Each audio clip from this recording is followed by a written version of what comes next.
Thank you so much for watching. Thank you. Have you subscribed? Yes, you. Have you subscribed? You. Yeah, before you go, click. It's free. Click. Just that's it. Have you subscribed? You're laughing. Have you subscribed? Have you subscribed? Thank you. Thank you. Thank you. Hey, madam. Thank you so much. I can see you. I can see you. We have to get to 100,000 subscribers. This by the end of the year. How are we going to do that if you don't subscribe? Yes, you. Yes, you're about to click off. Why? Have you subscribed? It's free. If you don't, ask your son, ask your daughter how to. Just one click. Thank you. Thank you. I see you. Aha. Thank you very much. Thank you very much. I'll see you tomorrow.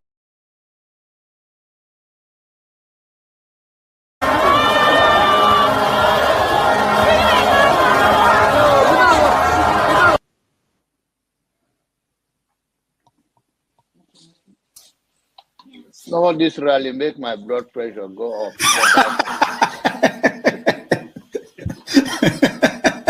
Dr. Damages, please, I want Soli to tell us who are the fools on this panel. I consider you a fool. Yeah. On this panel, yeah. Who are the fools? I will explain the foolish statement that you made. When you were talking about Sowore. I made a foolish statement. Yes, you did. You must be very stupid if you don't know how to respect your elder. You are very, very stupid. Are you crazy? You must be very stupid to use that word on your elders. Am I your mate? You're a very stupid boy. Can you learn how to talk? If you cannot handle it, don't ask me. Can you learn how to talk? Mute your mic. See, don't be fooled with the comment section hype. So excuse me. Okay, hold on, guys. I expected you to ask him to withdraw that word. Nobody is a fool on this panel. Okay, hold on. Stupid. Can you call your hold on, everybody. I know we are ranting. Can you call your father a fool? No, hold on. If my father behaves like you, yes, I would. No, please, everybody, calm down.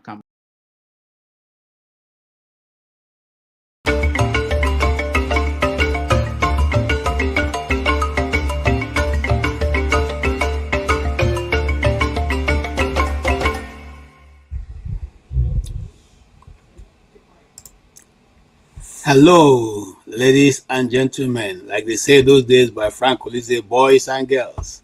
And Frank Olise of the NTA. And he also adds, it is 9 o'clock. Do you know where your children are? Okay, you are welcome to another edition of 90 Minutes Africa. Today we're going to be examining what already been discussed, which is the presentation done by Tony Nnadi. Tony Nnadi has been on this topic or on this move or on this issue for many years, and he's somebody I must say I commend his his tenacity and his doggedness to continuously put this very interesting issue right before at the front burner of each and every one of us, and it's quite commendable. He's never tired of talking about it, even though some people will say he has been saying the same thing over and over. Yes, but repetition is the mother of remembrance.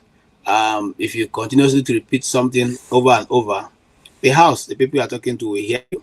So that become the issue with Mr. Tony Nnadi. I respect him, and especially in Nigeria, where it's difficult to sustain a movement for so long. He has held on to that movement. He has held on to the topic. He has canvassed it in north, south, east, and west. He has a lot of people who are part of it, even though now everybody is facing Beleface. He has taken this movement outside of Nigeria and has held several conferences here and there. And today he was able to distinguish himself once more in the ideals that he believed and was able to put it across. It doesn't matter how it comes across to you, whether you understand him or not, That is the man's forte. That is his belief, and he has the right to hold it. I don't fault him. On the contrary, I applaud him for how he has been able to sustain it, for how he has been able to keep to doing that same thing over and over and over without getting tired. So this evening we're going to look at again some of the issues he discussed, and I'm not just going to go ahead while I wait for my guest to say my own bit of it. You may be wondering, I don't have a video. I'm still waiting for my supporters, members of the crew, to send me one of the videos that I may want to use.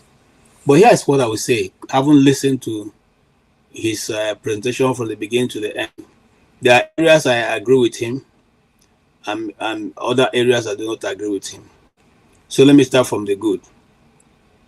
He has been able to sustain this movement, making it an interesting read or watch, whether you're reading from his website or you're watching from his presentations across the world.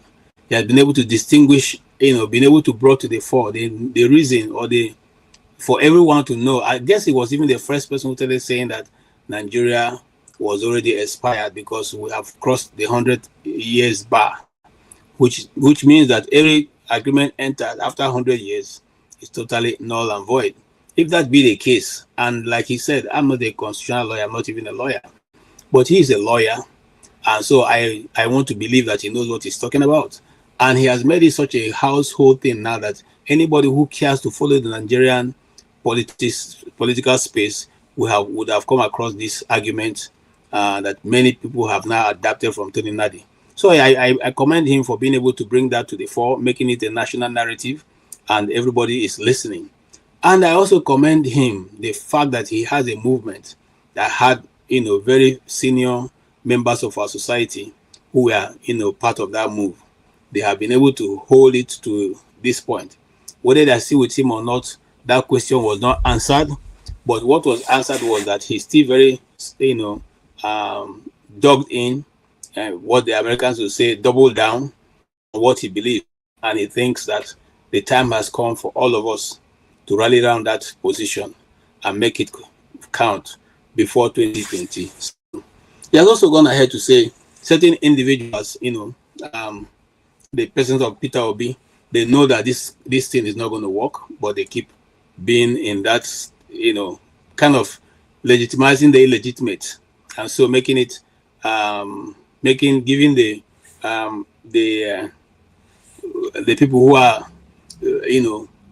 brutalizing Nigeria the opportunity to continue to do that, since there's a resemblance of something that looks like politics. And so, yes, on that issue, he was able to distinguish himself from my own point of view. He has also been able to, say for his ability to bring in both the north, south, east, and west, the middle belt. Everyone seemed to know about this and has held many conferences around Nigeria. I wonder even how he manages to finance all that he does, but his effort, is commendable, very commendable. Now, I do not think that only one movement should be the only one looking for a solution to, for Nigeria. I do not believe that calling other movement names and talking down on their leadership means that will bring Nigeria or bring their point of view and make it become reality. I also do not believe that anybody outside of Nigeria can do that. However, I also agree with him that the Nigerian people, which is my point, which has always been my point of departure from the thing called One Nigeria. The Nigerian people have become so laid back and believing that God is going to come down and walk the streets of Abuja and get us the desired freedom we need.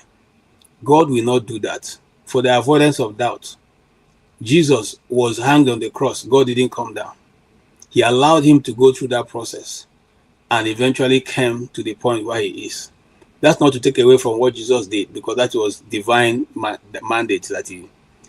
God has also given Nigerians and you and I divine mandate, for which is our cross we must carry.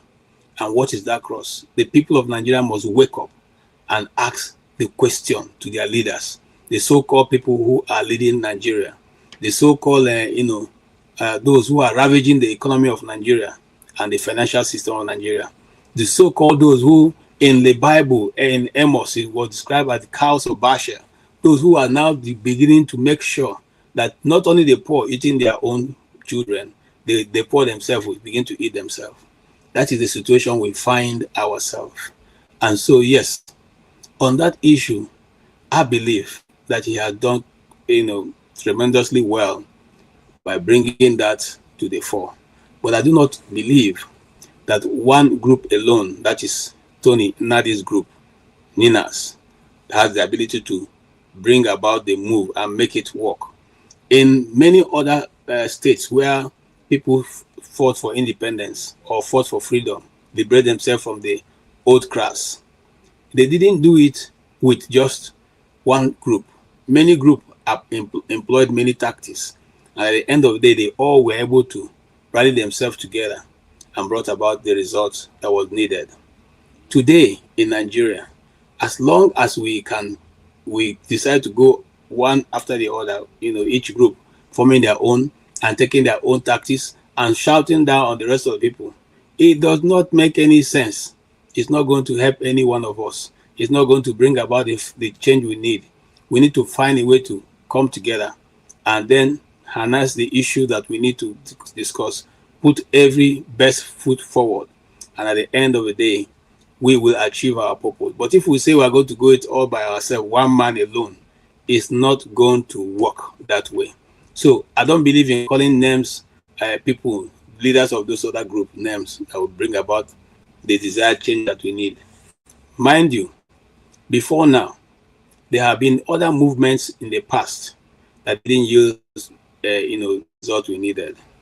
Today also, he brought again to the fore some of the things that we have heard before, but we never really been able to research on it. That even people like the revered writer Chinua Achebe also talked about the issues of Nigeria to a very large extent. Nnamdi Azikiwe talked about it, and I agree with Dr. Rudolf. Many Igbos do not believe that Nnamdi Azikiwe did us a lot of good. They believe that he was, responsible for where the Igbos occupy today. Because if he didn't seek, if he didn't make certain move, maybe perhaps today every region will be on their own. But however, that these great men have done their own bit, and they've gone to be with the one who created them. What is our own bit? What are you doing? What is the Middle Belt doing? What is Northern Nigeria doing? What is Southern Nigeria doing? What is the South doing? What is the the East doing? Whatever we are doing, and it's not bringing about us to sit together and have a meaningful dialogue, we are not going to be able to make any headway. Remember, someone said here that it's not about the Constitution. No, it's all about the Constitution, because the Constitution was written with deception in mind. It wasn't written with a clear-cut thought. Because if it was written with a clear mind, how can you now not write into the Constitution a population of Christians? Christians are more in number in Nigeria than Muslims. I'm not taking away anything from the Muslims, but that is categorically clear that Christians are more in number in Nigeria than you have Muslims. So if you write a constitution that does not recognize the Christian community, that is over 50% of your population, but you're able to mention the name Muslim, the name Islam, the name Sharia for over 78 times, in all the others. How do you call that? Do you call it justice? If you are able to write into the constitution the fact that your state, if your state decides to do certain project, they cannot do that except it's done by the federal government. You have exclusive lists that cannot be touched by states. And for 50 years, we have operated that way. And you tell me that there is fairness in that? Now, some people come with that blind argument that now we have voted politicians and they are in the National Assembly. So those politicians now represent the voice of the people. And I said, no. I repeat, no. If you have that understanding, please go and share it. Because the sovereignty of Nigeria lies with the Nigerian people solely. It does not lie with any other person. What we want the National Assembly to do for us is we borrow them time. The time of borrowing does not make us legitimize us as Nigerians. Rather, we own the right in every other clime where human beings are being ruled by human beings. The people are supposed to be afraid of, government is supposed to be afraid of the people. But in our case, the worst of us all, who have been the stupid fool of the community, once you become local government chairman, he becomes the wisest of us all and does anything he wants, and the people now reverse him. This is the situation where we have found ourselves. And we must say no to such situations. We must know that the Nigerian people have the sole right of sovereignty. It cannot be taken from them. Not the National Assembly, not the president, not anybody in Nigeria. We, the Nigerian people, 230 million of us, we are the sovereign of Nigeria. That is the truth, whether you like it or not. That is the truth. Because nowadays we have learned to be telling half truth in Nigeria. And then sometimes people make reference to the American Constitution. Have you ever cared to read through the American Constitution? If you have not, please get a copy. It's less than 50 pages. Okay? But the people have done such a work that sometimes I wonder if it was the divine people that came down to write it. Because they were sincere to themselves, they were sincere to their system, and they put it in such a way that nobody can get lord it over the other. It does not matter who you are, whether you are from the small state of Delaware or you are from the large state of California. You have the same level playing ground and the same authority as any other state. That is not the case with the Nigerian Constitution. We don't even know the people that wrote the Nigerian Constitution. We don't know the people who ratified it. We don't know the people who amended it. We only know of one Professor Adudu, who was the one that was commissioned to do it. We don't even know the other fellows who did it with him. So when people come and say, but we have a constitution, and other states don't have constitutions. No, the British Constitution is because they say it is not written, doesn't mean that there's nothing written somewhere. They have pieces and pieces of journals here and there, which they use. Okay, so let's not come and say it's not written. That is what we used to tell people who are in secondary school. Now we have gone beyond that point. Okay, it's not a compilation like other people in one booklet, but they have what they run their country with, and that has worked for them. And that is why places like Wales still have authority. That's why other parts of Britain still have authority together with the rest of England. I mean, the rest of the English country. So let's not deceive ourselves. It is not working. It is not working. There's no uru to the answer. Why are we afraid of him amending the same constitution which we wrote? And let me say this before I bring in my brother Tony, I can see him.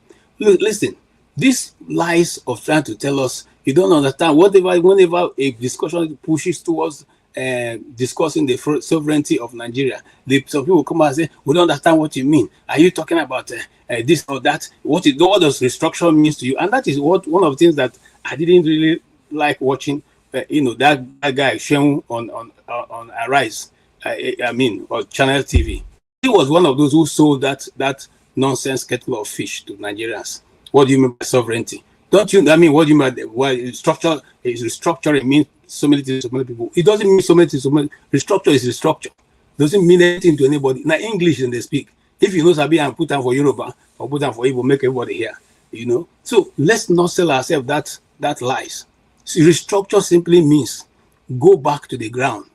Sit down. Which do you want to restructure? Do you want the north to be north central, northeast? And we would like it to be 6 zones so that 8 people can operate and have level playing ground, irrespective of where they're coming from. The Igbos are not saying we want to be head of this thing. Hausas are not saying we want to be head of this thing. Yorubas are not saying we want to be head. We want to say let every Nigerian be Nigerian with the same equal right, okay, and representation. If you want to spend 1 kobo, let it go around. 1 kobo go around to every group. Let them do what they want to do with their own. On that note, I'll bring in my brother because at this point, I think, Mr. Tony, come in, please. Come in. Thank you. It's good to see you, Tony, and welcome. Greetings, KJ. How are you doing? I'm doing fine. I wasn't able to join. I had to go out, but I was all through listening to the discussion people had. And it was very, very interesting. I like your contribution also. Thank you. what will be your initial comments on all that? Well, it was a lot of issues by Tony Nnadi. I commend him for his struggle, even though I don't buy into quite substantially the points that he made. Yes, Nigeria is not moving the way it should. Yes, we have so many issues in the country. For me, I have said repeatedly that I have lost hope, but we are just here, suggesting ways and means that we think will bring Nigeria back to its former glory.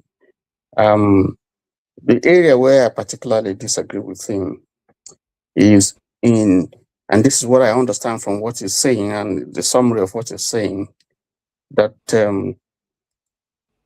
one thing that is going to transform Nigeria and perhaps solve the myriads of problems that we have is the constitution. If we can, if we have a new constitution, discard this existing constitution that we're working in, if it's ever a constitution that has been tinkered and pan-edited by, the ruling government, particularly when you go with the amendments, 2026 amendment and all the strenuous things that are added to it.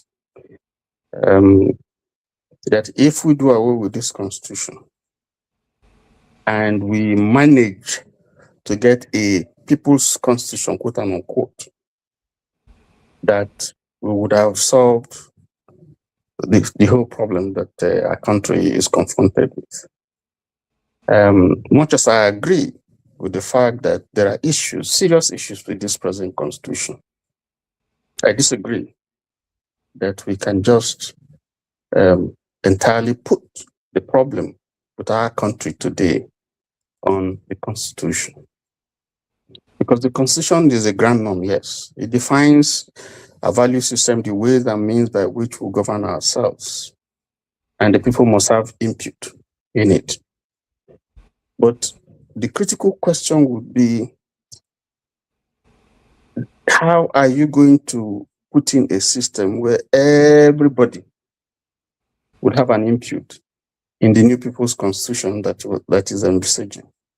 Two, who are those who are going to operate the constitution? It's the same environment, the same ethnicity, the same faith, the same contradictions that we have in the system, the same value systems that we have. So the same people, the same politicians.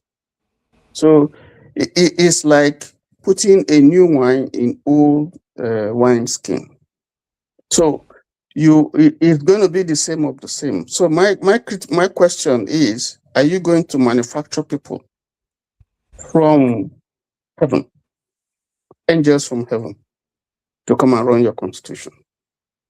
And so I suggested that it's much more than the constitution, that we must look at leadership, because leadership is critical. So many times I talked about Singapore. If you go back to Japan, many years back, you talk about the Meiji restoration, Emperor Meiji. You can even go to China and see the revolution that was started by Mao Zedong and then laid down a path that every other person is following. So you can go on and on. And you see, you can even come down to Africa. And you look at, even though we're not doing as good as some of these countries, so you can go to Tanzania and look at what Mwalimu did. First by trying to reconcile Zanzibar and Tanzania and form them into one country. And then there was a language that they used to bind the people together, which is Swahili. And then he developed his own authentic African socialism based on using the Ujamaa system. So if you go into how he tried to unite the country and made sure that if there's a president from the mainland, then there's going to be a vice president from the island, Zanzibar. So he put in place things that he felt that will unite the country and build this young country. Okay? And that ran for a very, very long time. So at the time that Mwalimu retired from politics, okay, the people were bringing to him presents and so on and so forth. And he said to them, I only have a bungalow, I think a 2-bedroom or 3-bedroom apartment, and I cannot take all the things that you are giving to me. That's the president, independent president that served that country for a long time. He didn't have mansions and planes and all kinds of things that we see our leaders today have. The same example is I see, with Malam Aminu Kano, the leader of the PRP. At the time he died, he had 2 governors, Abubakar Yimi and Balarabe Musa. And yet, he was living in a mud house. That house was eventually pulled down and rebuilt by IBB, and it became part of, I think, the Bayero University. So you can begin to name names of people who leadership that had vision and that resisted the temptation to go corrupt, to go rogue. That is what is lacking in Nigeria. And I suggest that if we have a leadership that is visionary, that leader may not take us to the promised land, but will set down the rules that we need. Rawlings did it, even though that was a different setting and bloody.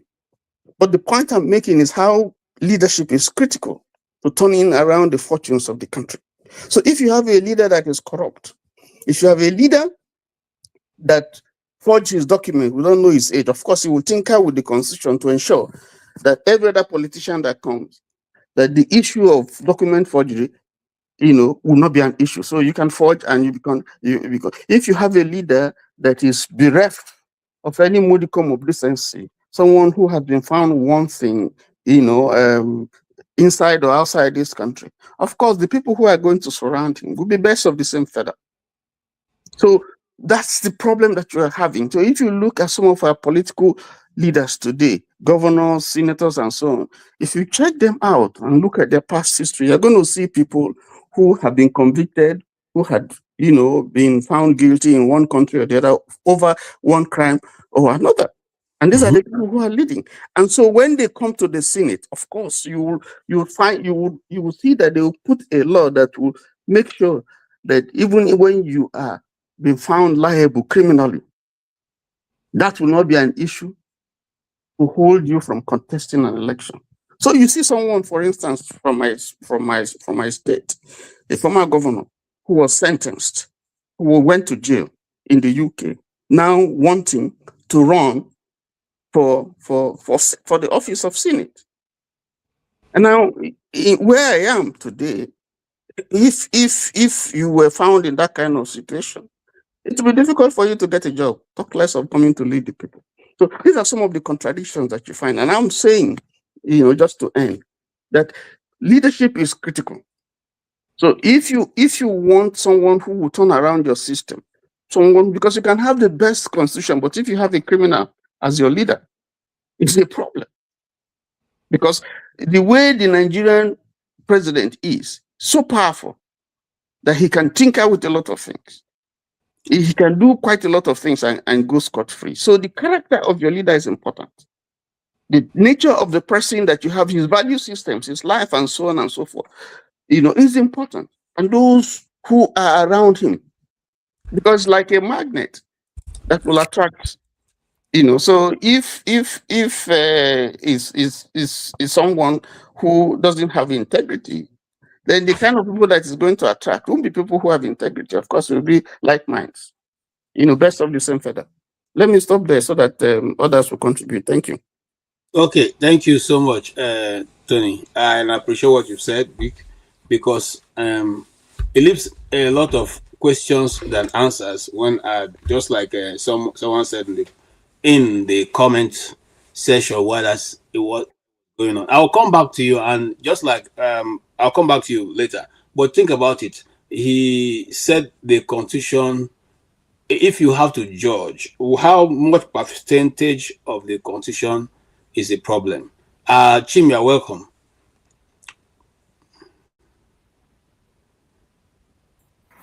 All right, thank you, KJ. Yes. I know you have your own line of questioning, but I listened to the questions you asked and the way the response, was given. I also felt, just like you said, that it was more of an attack than answering your question. Now, why do people like that? We noticed that also with Simon Ekpa. Why do they come with the, that kind of action instead of explaining a serial perspective? Yeah. Okay, thank you. I think, like I was having a personal discussion with someone after the show on the subject matter. I think the problem, let's give them their flowers when it comes to agitating. It's not everybody that has a personality for agitation. So the problem with us as Nigerians and Africans is that people do not seem to realize that we have these God-given roles to play in the evolution of society. So there are people who are gifted more in leadership and politics, and there are people who are gifted more in maybe policy making kind of thing. Then the same way, there are people who are gifted in being the ones who hold society, accountable, which is where the people who agitate or do, how do you call it now? Aluta. Let me put it that way, because the refined word was skipping me. The people, we have this role. Unfortunately, while we have those innate personalities, people don't seem to see it from the perspective of, okay, this is my role.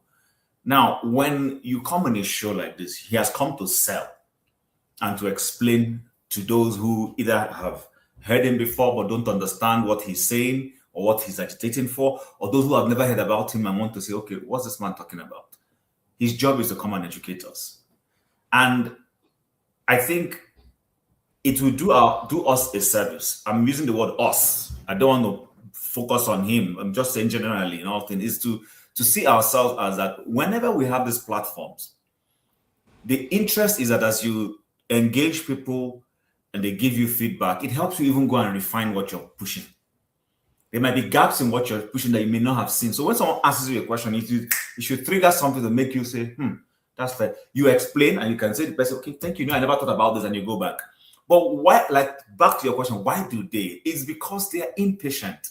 They tend to believe that once you come on air, that everybody just has to agree with you. No, everybody's not going to agree with you.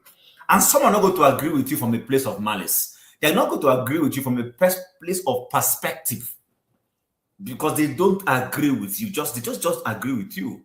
So in my own case, interestingly, I agree with him.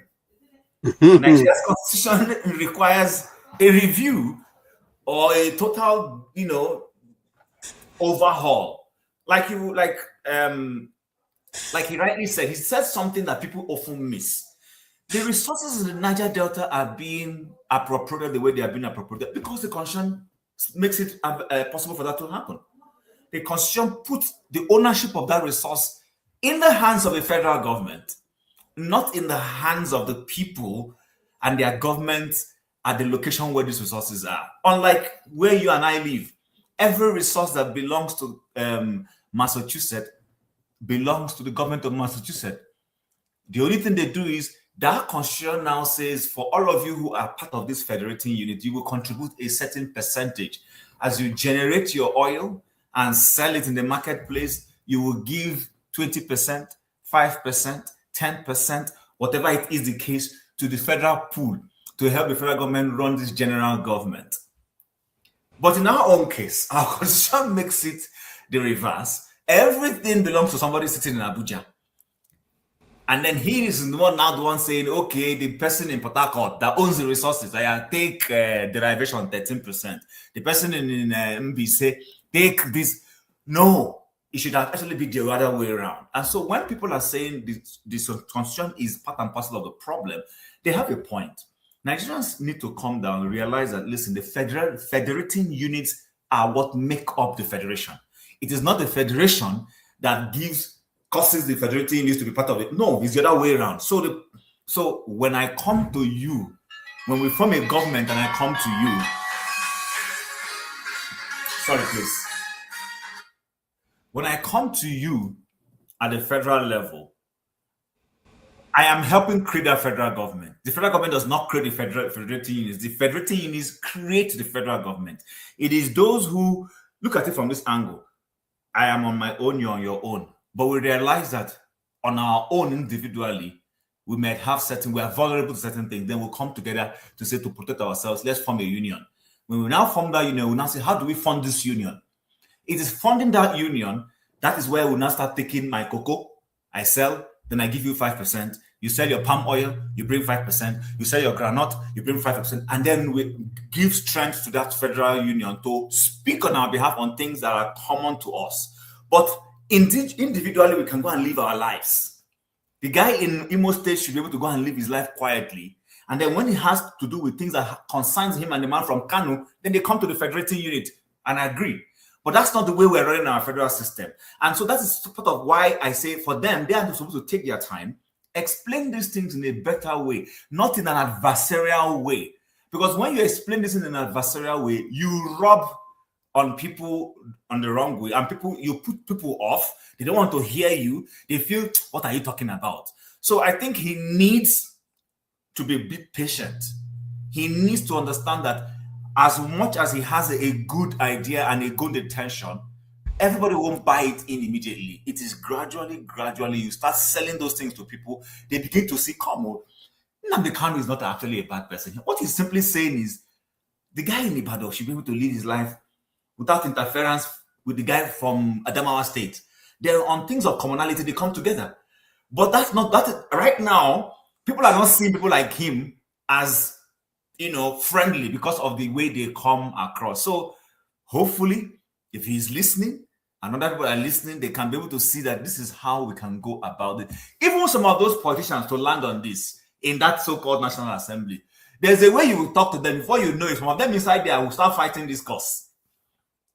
As some they will start fighting this cause and say, come on, you know what? Let's forget what we're doing here. Come, let's go and vote to see if we need to review these things properly. Okay. But right now, they're not doing it that way. That's just my perspective. Thank you, Chim. And thank you, Chim. I totally agree with your perspective. And, I will come back to that later because, it seems to me that anybody who wants to make news just carries Nnamdi Kanu, throws into the, throw under the bus, then carry people to be thrown under the bus. Then you have now gotten the capture the news headline. And forgetting that Peter Obi, no matter how you see it, came third by their national record. And consequently, it's not even a position for people for him to making headline news. But these days, he seems to be grabbing the news circle, and nobody's asking themselves why. Because if he wasn't significant, I'm not sure that the whole apparatus of government will be set up to chase him up and down to find out what he's doing when he's in his bedroom, when he's not. And but I will come to Mr. Ike. Welcome, Mr. Oti. I'll come to Mr. Ike and I'll come to you later, Oti. Ike, you heard what he said. Now, and I'm sure you have followed up. Of course, you followed and made your own or saw it. The question now be, I've heard that thing many times. You are an obedient movement. Is there any possibility that Peter Obi is playing, and I'm asking this as a journalist, is there any possibility that Peter Obi is playing to the gallery to help Tinubu win election come 2027? Happy Sunday to every one of us. As a journalist, KJ, I think I should leave that for the journalist to make that judgment, right? You said something before you hand me over the microphone. You did say that the federal government man their apparatus, even watching when Mr. Peter Obi goes to use the bathroom. They want to know when he goes to the bathroom, So it was the same story that was said in 2023. It was 4 people that were tweeting in a room, And at the end of the day, every one of us saw what happened up to today. not even all of us here who are sitting down here, really know who won the election. Nobody has told us what happened the glitch, what caused the glitch. And the man who is in Asorok is trying to complete 4 years when we don't know actually how many votes did he got to become what he is today. So it is what it is. Anybody who think that Mr. Peter Obi is playing to the gallery,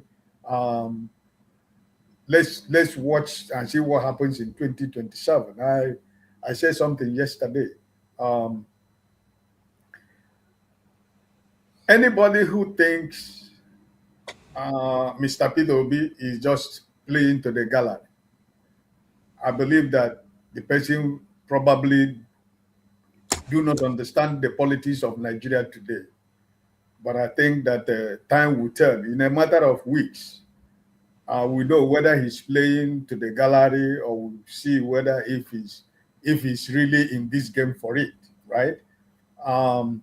You can imagine today, before he went to Kaduna, there was a place they paid for him and the people of Kaduna to receive him. 1 p.m. before the time, they decided that they are not going to give them the place anymore, And luckily, they themselves in Kaduna State, they oversee such a thing. So they made a second plan because they know maybe something like this is going to happen.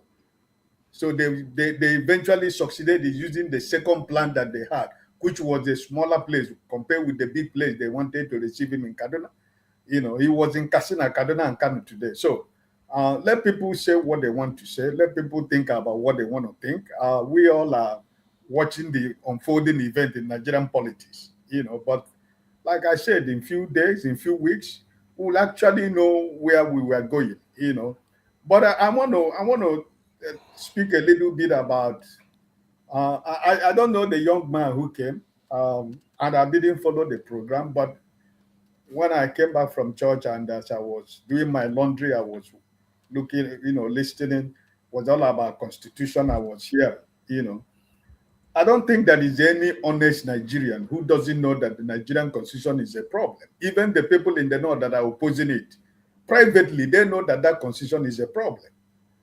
So it's not something that somebody has to play politics with. We all know what is the problem, but how do we solve that problem? Like my brother Tony said, is leadership. I know there was something Brother Tony sent me last week about the people that are in the Yorubas that are in positions in this government. You will come to conclusion that this is a Yoruba nation government. So where is the federal character? So if the leadership of a country is faulty, those things that we need to be changed is not going to be possible. But the best soul of Yaradua resting continued to rest in perfect peace.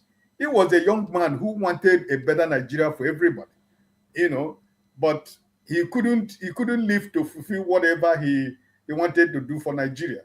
I mean, if he is the only person who accepted that the election that brought him to office was faulty, and he was ready to do everything possible that such a thing did not, happen again, So the Constitution, we all know, is a problem, but the leadership is the problem.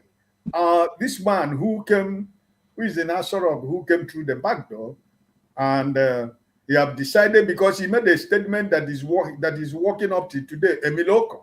And that is what it is. When I was looking at that list Tony sent to me, and I was asking myself, are we really in Nigeria? Because if you say, oh, what about Buhari when he was there? It was only the Hausas. Yes, maybe he did it, but you have the opportunity to change it. That's what leaders do, right? When leaders take over government, when you discover that the man who was there did something that was not good, it's your responsibility to change it. But no, because he already made up his mind that it is a Miloko. So he decided to go west. And he has not stopped going west. So the Constitution is a problem. But who has the lever to say, listen, I know that this Constitution is a problem, but we have to start from somewhere. My brother Chin was talking about the resources of the regions, that decisions are made in Abuja. If this man who is there, if he really meant well for Nigeria, I think there are a few things that he would have done that would have endeared him to Nigerians. Issue of this, resources, and the issue of trying to, where is the federal character? It's not there. That's what I'm saying. So, I don't know, Mr. My brother, the young man who came. I don't follow him, but I personally, I know that Nigerian constitution is a problem. But until such a time we have a leader who would decide to say, listen, this constitution was not written by Nigerians and we have to do something with this constitution. Nigerians themselves have to decide what kind of constitution that they have. Until such a time we shall get such kind of a leader. I'm praying that it be on my lifetime, because who knows tomorrow. But I pray that it will be, while I'm still alive, that a leader will say that we have to revisit Nigerian constitution and see where we have to make an amendment to it so that Nigerians will have a sense of belonging. But I want to end like this. There are so many ways to cure the problem of Nigerian constitution. For example, 2023 was one of the greatest opportunity for Nigeria to heal and to overcome the constitution. But PDP decided to destroy that effort by themselves. And every one of us are paying the price of what PDP did. Because if PDP have zoned the presidential ticket to the Southeast, where we are today is not where we are supposed to be. So, and this is another time again, this is another opportunity for Nigeria to heal and to see reason why that Nigeria, if we are talking about true Nigeria, that it is time again that whatever anybody is trying to do should put the Southeast at the paramount, at the top of their list, because that is the beginning of the healing of Nigeria. Because most of those people who you see or who go to Asorok to take the crumbs from the table, they are not representing you and me. They are there for their own pocket. Today we have city boys. We don't have city boys in the West. There is no city boys in the North. There is no city boys in South. It's only in the Southeast we have city boys. Don't you know why we have the city boys? They will always use your own people against you, to make sure that that thing that would have healed Nigeria, or that thing that is supposed to heal Nigeria, that somebody, they will use your brothers and sisters to make sure to say, oh, but we tried, but it is KJ. We did everything that we're supposed to do that it happened, but it is cheap, So that is where we are today. But I think, like I said, I am very hopeful. And those who are saying Mr. Peter Obi is playing to the gallery for Asiwaju to win. That's what you ended with. Is one of the questions we're going to tackle today, and most especially most of us here are from the South. Why is it that it's convenient for them to find a willing Igbo man who will play the devil's advocate? Many years ago it was Aton Zeribe. After Aton Zeribe, it was Daniel. What's his name now? Daniel Kanu. Okay. After Daniel Kanu, we still have another person. In fact, the last one was the one two that are operating now. One is Victoria. Is it Victoria? Anno somebody, the presidential advisor, who have now turned against the APC. And then you have Joe Bokwe, who is in Lagos. Why did they always find a willing horse in the East? That will answer later. But let's go to to CM. And CM, I also heard your contribution. Tony Nnadi is not a pushover. He's an astute lawyer of many years. And I think he also gives a good impression of himself when it comes to putting his argument forward. Why has he not been convincing for Nigerians to go along with him? And does he need to put other groups who are also agitating Because I didn't see him. Oh well, he mentioned other people to refer to him. So why is it? Why have they not accepted the idea he's canvassing all these years? Because he has been on the ground for a long time. I think, thank you, KJ. Good evening, everybody. Please, all protocols duly observed. I think it has to do with partly by, maybe the message has not been well received by Nigerians. Some people might still be ignorant, and Tony, when you see him speak, although I was taught in English language, but I still have to learn one or two things from him because the way he maybe when he's a lawyer anyway, so his argument is always everywhere is a law court to him. Any podium, anywhere he stands, whether in a platform like this or whether he are talking to you at the bus stop, everywhere is a law court. So we feel that he is addressing the court or maybe making a case. So I think, Nigerian, the level of literacy in Nigeria is quite low. So I think, in fairness to him, that the argument has not been, and his message has not percolated very downwards to the people. However, given I don't know the way they do it, otherwise, if some of those things could be translated into maybe into vernacular, so many Nigerian languages, it might not be all of them. Okay, let's just say pidgin English. The thing is for people to understand, because when they get to understand where you are going, they now make either to, if they want to support you, give you the support, they now come out fully, or if they want to oppose you, they are now opposing you based on, not because somebody teleguided them. I think that is the thing that this thing is lacking.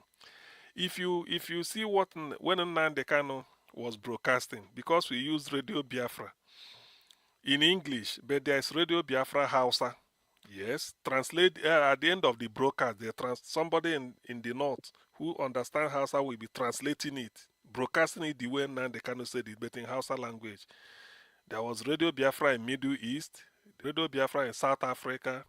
The mother one is in London. There's one in the Caribbean. At a time, he gave the people of US opportunity to. You can also broadcast. There's one and I think we started with Australia.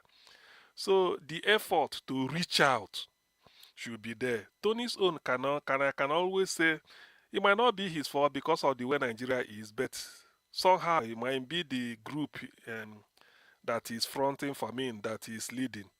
They should, apart from going to mainstream media, they should use the local language, pidgin English, drive it anywhere. Because it's the message you want to sell, not really you selling it. Because you want the people to. Because what Tony is advocating for is 100% correct. Nigeria needs a constitution that everybody will have a buy-in. That's what Tony is saying.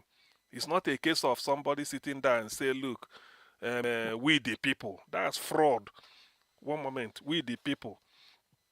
Some people might not know, but this is the American Constitution. Very, very, very small. This is the almighty US. This is their constitution. Almighty. In fact, not the whole page. The page, it said the Declaration of Independence. It contains the Declaration of Independence, and then the second, maybe half of it. This is about how many pages? Everything put together is about 90 pages, and very, very, it's like you can put it in your pocket, breast pocket. This is the American Constitution. So, but when they say we the people, like they started here, the Constitution of the United States of America, for them to say the Declaration of Independence, he said when in the course of human events it becomes necessary for one people to dissolve the political band which have connected them with another, and then to assume among the powers of the earth and all those things. I wouldn't be reading it. So it's like this. When you read it, you now understand. And when they say, we the people of the United States, in order to form a more perfect union, already they have a union, but they say a more perfect union, establish justice, domestic tranquility, provide for the common defense, promote the general welfare, and secure the blessings of liberty to ourselves and our prosperity.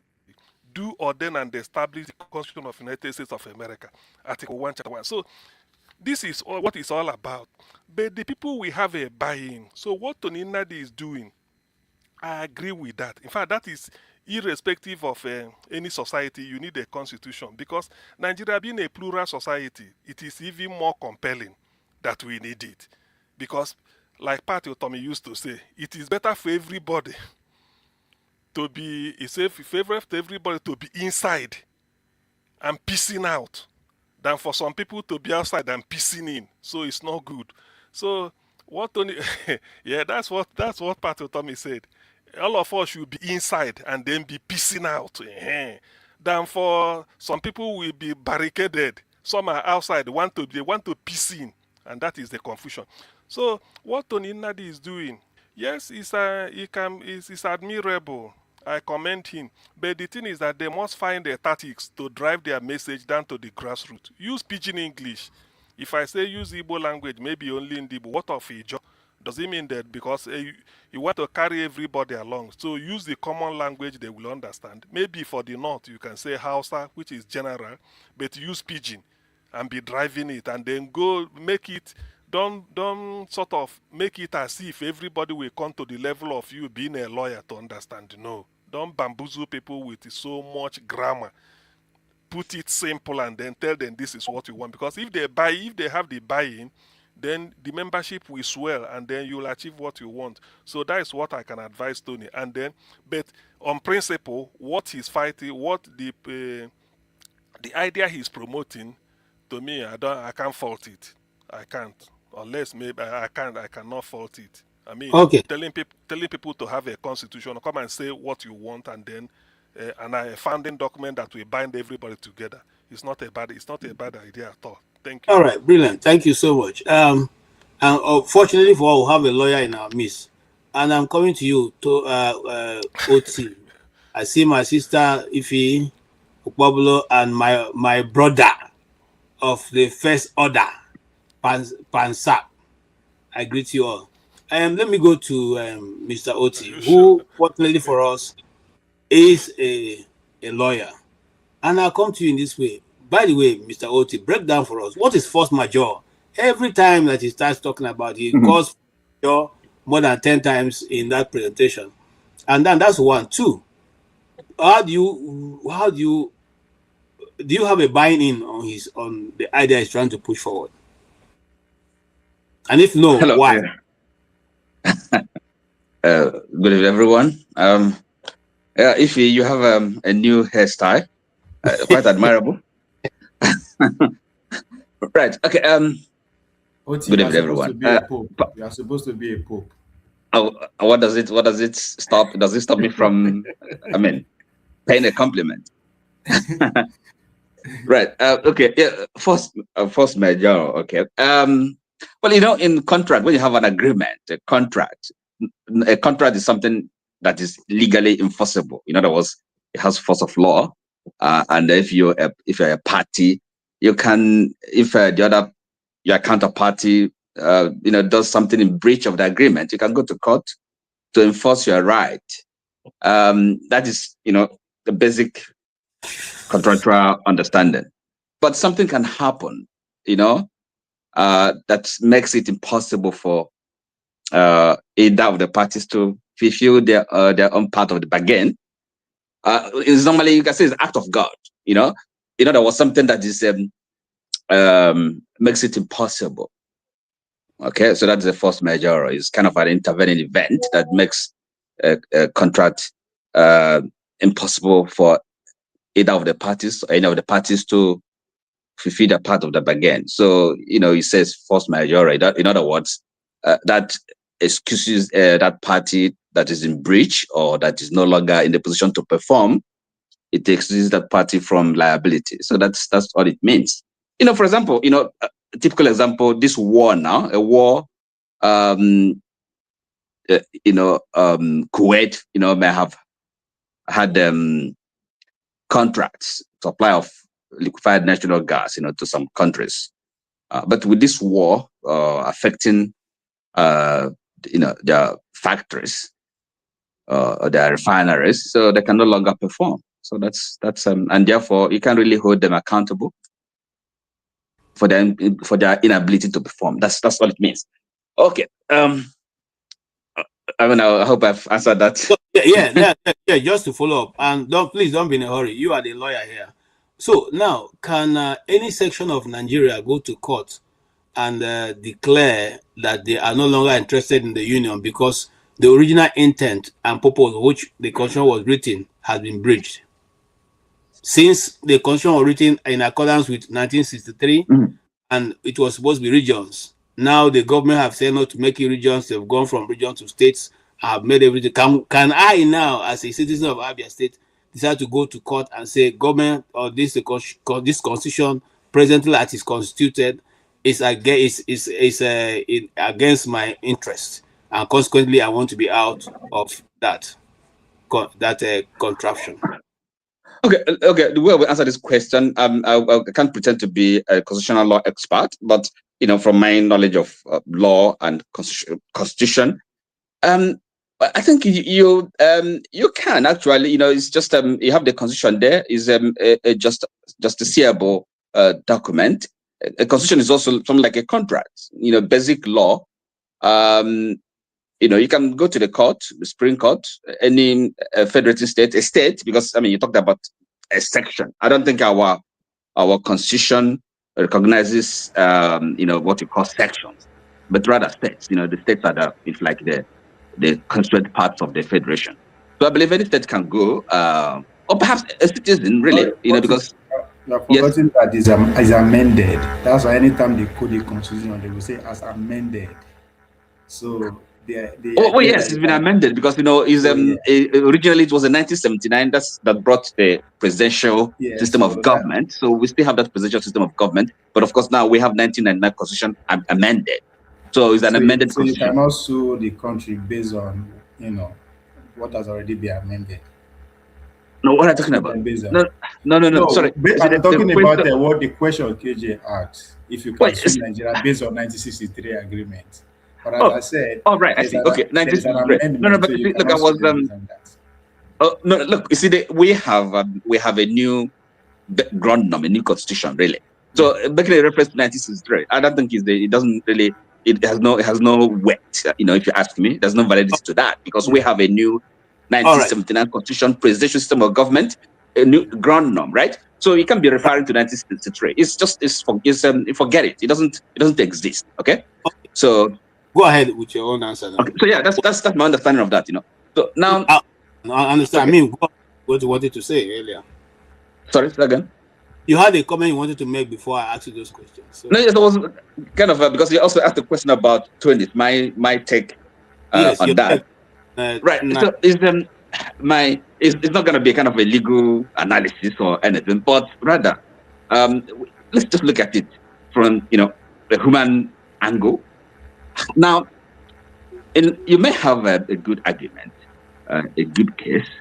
Okay, let's start even with when you're a trader, a manufacturer, a producer, you produce a product, good quality, product with good quality, but you may be unable to sell it for a variety of reasons. Okay, so Tony, yes, I've listened to him, understand what he's saying.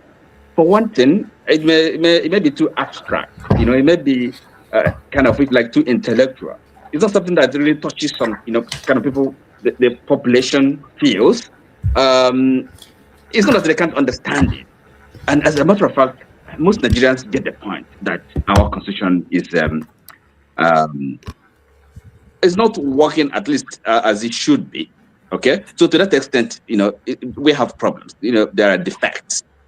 Okay, even the constitution as it is, how well is the government playing, by its rules?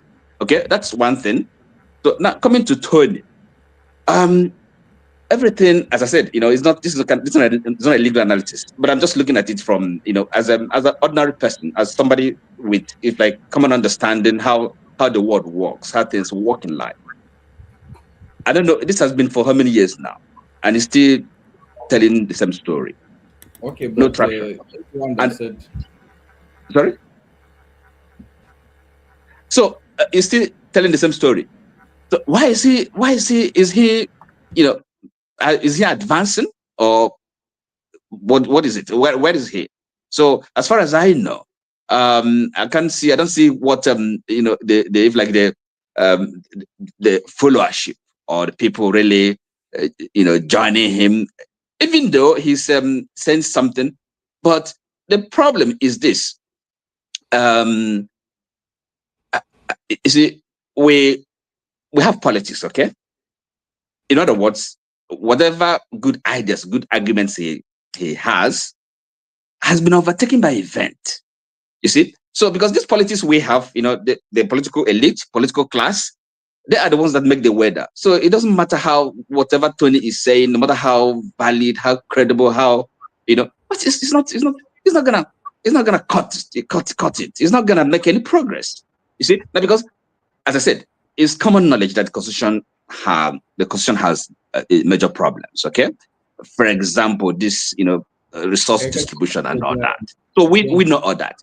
And again, there are also actors, serious actors, doing something about it, making the case for constitutional amendment. We know about the patriots, right? Headed by people like this former Commonwealth Secretary General, Emeka. Is that right? Okay. And so, yes, these are kind of serious, operators. They know what they're talking about, and of course, they are making the case for the amendment of the Constitution. So, really, and therefore, Tony's case product is what the Germans would call Schnell von gestern. It's been overtaken by event, so he should forget it. And I don't see anybody he's convincing. So, really, what's the point? Now, if a good leader, comes to power in Nigeria, he should be able to achieve the same result. Have kind of a restructuring of Nigeria. Everybody knows it's important, it's necessary, and that can be done without necessarily going the route Tony is prescribing. So I don't see it succeeding. He's okay. He's making good effort, but in life, not everything has its time. His effort, his past is step by debt. So it's really, for me, I can listen to him, argue with him, but again, So that is that's my kind of my understanding of it. You see, so I don't think it's not going to happen. It's not going to whatever he thinks or whatever he says. No, Nigeria, we've moved on. So look, really. My understanding is that this politics we have now, that's the only thing we have, the only game in town. We should try and make the best of it, and then maybe kind of have a new beginning for this country called Nigeria. Alternatively, if we can't work, we might as well, bring it to an end. Okay. One way or the other. Thank you so much, Oti. I like where you landed. That has always been where me stand. But I will leave you to make your other people to make their contribution. Okay. Now, the argument so far canvassed by him, sounds very workable if in a place where people want things to work.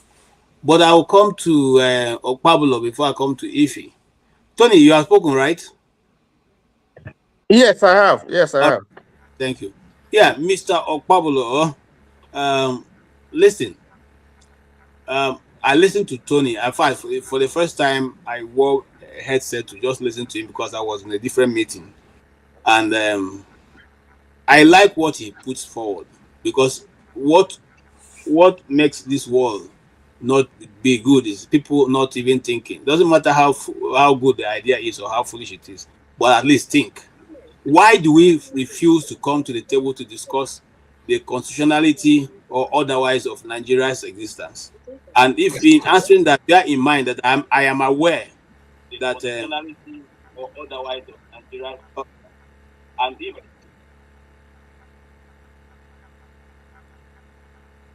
okay. So I'm aware that there are people or there are forces who don't want that to be discussed. But the question is, why is it that the Nigerian people have not deemed it fit to pick up his idea and run with it? Or is it that he's keeping it too close to his chest, that nobody really knows how to get into the movement itself and then give it traction? Thank you, KG. Are we going to talk about the Obi trajectory later? This is yes. I have Obi's meeting in Kano, which we are going to go. Okay. But eventually, if you want, you can talk about, because I hear him hammer so much on Obi.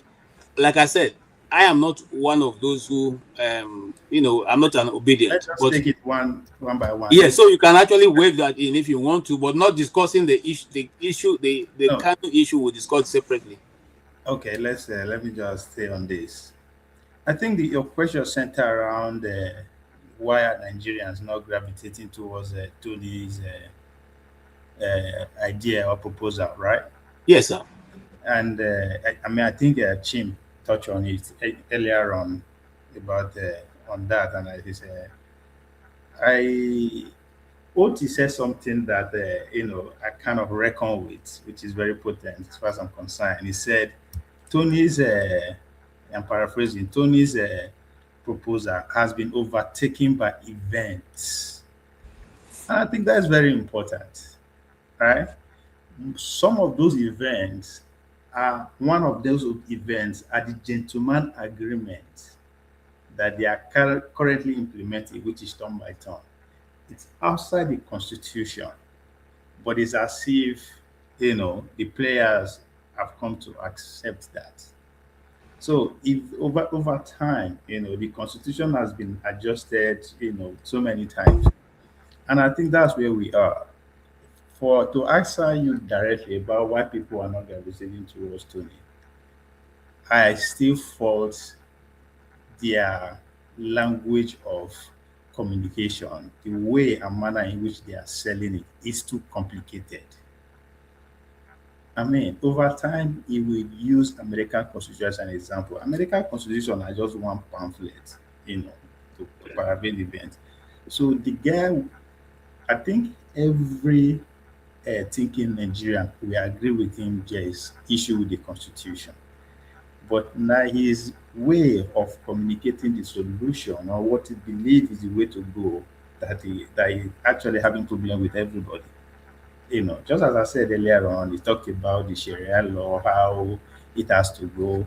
He talked about the Americans coming to make sure it go. If you know go, I mean, that's just too much for an issue that pretty much everybody has opinion on. So, and I think it is the way of them trying to sell the idea to Nigerians that they are finally wanting. But I think OT was also concerned if they no, let me butt in a bit, sir. But putting aside where he jumped from, is there substance in the things he's trying to put forward? Assuming you are a mop-up man, a clean-up man, and what he has said today is given to you to try and rearrange it in a jigsaw puzzle properly. It's a jigsaw puzzle right now, but you have been asked to rearrange it in such a way to make sense to the ordinary man. How will you go about that? Did what he said today make any sense for you that you can be able to put forward and sell that idea? No, I'm not sold. Based on good. That's what I'm looking for. You're not sold. That captures the essence of what you've heard, and I appreciate that answer. Okay. And the reason is that he's heavily emphasizes on regional governance, going back to what he believed Nigeria used to be. And I'm saying Nigeria don't pass that level. The current constitution that we are practicing, yes, there's a lot of issue with it. But the solution to that is amendment. We'll keep amending it until majority of Nigeria agree with it. Why am I saying? Even as we speak, there is an amendment process that is going on. Right? That's why most of the time, even as with the vest rich, nobody pay attention. These people do something. There is amendment going on. I call it an elite revolution because what they are trying to do is to create more states. Right? So they understand that their cycle is growing big. So there's a need to accommodate some before it get out of hand. To me, that is the underlying idea behind it, creating more state, bring state, police, and all that. With that, necessary, how the state will take care of another. For me, what I think we should do is to take the constitution as we have it to the next level. What is the next level? It is what we always refer to as that of America, right? For me, America and each state come together, create the center, right? Somebody was trying to make that argument. Unfortunately, they are merged at the center. They are now allowed the center to be creating state. That's fine. For me, the next level is to give states at least 85 to 90% autonomy, right? And most people, when they try to say this idea, they are selling the other way around, resource control, right? Because in the true sense, if you give each state the autonomy, you will have to come with that responsibility of them able to take care of it, say, by extracting their own resources, taking advantage of human resources and all that. So to trigger a conversation that will not be acceptable by the majority, there's a whole resource control. So that alone is a trigger to those people who don't have the resources that think that can. So, but if you say state autonomy, because that is what the Constitution of America is all about, dual citizenship, dual sovereignty, right? People, they argue that for the past 60 years, we never see come together as well. We never see accept Nigeria as a country. If you read the American history too, even up to after their civil war, in New York, I will tell you, I'm a New Yorker first. It took them time for them to accept the idea of one nation of America. So what am I trying to say? We will need to develop the power to the state. Let every state have enormous control of their existence. Me, we come from village first also. My survival is within my environment first. My loyalty is to my family first. Second, my community. Then I stay before the federal government. So what I need to survive, food, shelter, healthcare, education. I don't have to be looking up to Abuja. No. In fact, even looking up to Benin is something that I have to fight for. I should be able to fend within myself, within that local government. And I am making this argument because those who are making argument for regional government, Nigeria was less than 100 million as at that time, meaning that each region is less than 5 million or 20 million. Today, we are 150. I can argue that there's a region today that gladly boasts of 5 to 10 million or more. So what is going to happen in the next 40, 50 years? There will be a region that will up to 50 million people. Then they will begin shouting, their regional leader, it has too much power. Because that is the whole point of this constitutional argument, that the center is too powerful. So that's why I always argue us that we are selfish. We don't try to, we are implement policy that only us will benefit. Let's look ahead. Say by 2075, each region will be at least 60 million each. That would be too much for one person to be leading. So let's look at state autonomy. Thank you so much. Looking at the state autonomy is the fact that they don't want to go there. Anyway, I like your submission. Ify, thank you for coming to be with us today, and we appreciate this lovely hair. You know, even as Oti has pointed us to the fact, even though we are seeing it, we didn't want to make comment, but since he has already made comments, say let's appreciate you. What will you say concerning Mr. Tony Nnadi's submission today? I'm more concerned. My own concern and my own pain is that since this man has been crying in the wilderness, nobody has heard him to be able to support what he's saying or otherwise refute it, because he keep giving example of people who are with him, but he's the only one who does the presentation so far. Today, to be fair to him, there was somebody who said he's a member of NINAS, but aside that, we don't really see these people. What do you say about today's submission of his beautiful presentation? Good evening, guys. Honestly, I did not listen to I listened a little bit, maybe the first 10 minutes when he was having problem with his audio. Before I went out, to see my family, but I did not listen. So honestly, I don't know. Okay. I came back and I started listening a little bit and pieces of it. So I don't even know anything he said. So I don't know what to say. Do you support Nigeria going back to regionalism? To be honest with you, anything that will make that country better, I don't expect it to be great. What's his name has been shouting, what's his name? I think AY. AY has been saying about regionalization, for the past few years. So I brought it up during Chido Dinkalo's visit here a few weeks ago, but I don't think he welcomed it. So, this is my thing. I think I prefer every state or every region to control their resources. I don't believe all the power, being in the center, just like what we are doing in Nigeria. We are too much of a country because of the number of, we about 200 and something million citizens. And to be honest with you, it's going to be difficult to manage.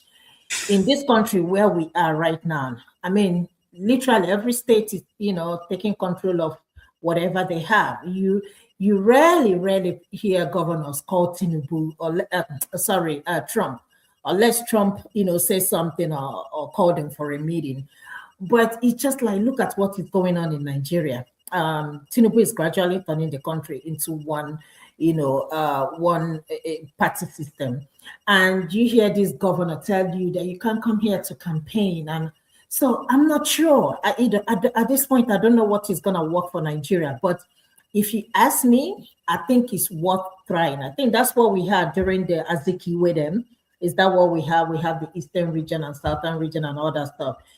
If that's what is going to help us, so that we can decentralize this power that is in one place, I think it will help. But the problem is with other people, with the people in power, with the power that owns the country, will they agree?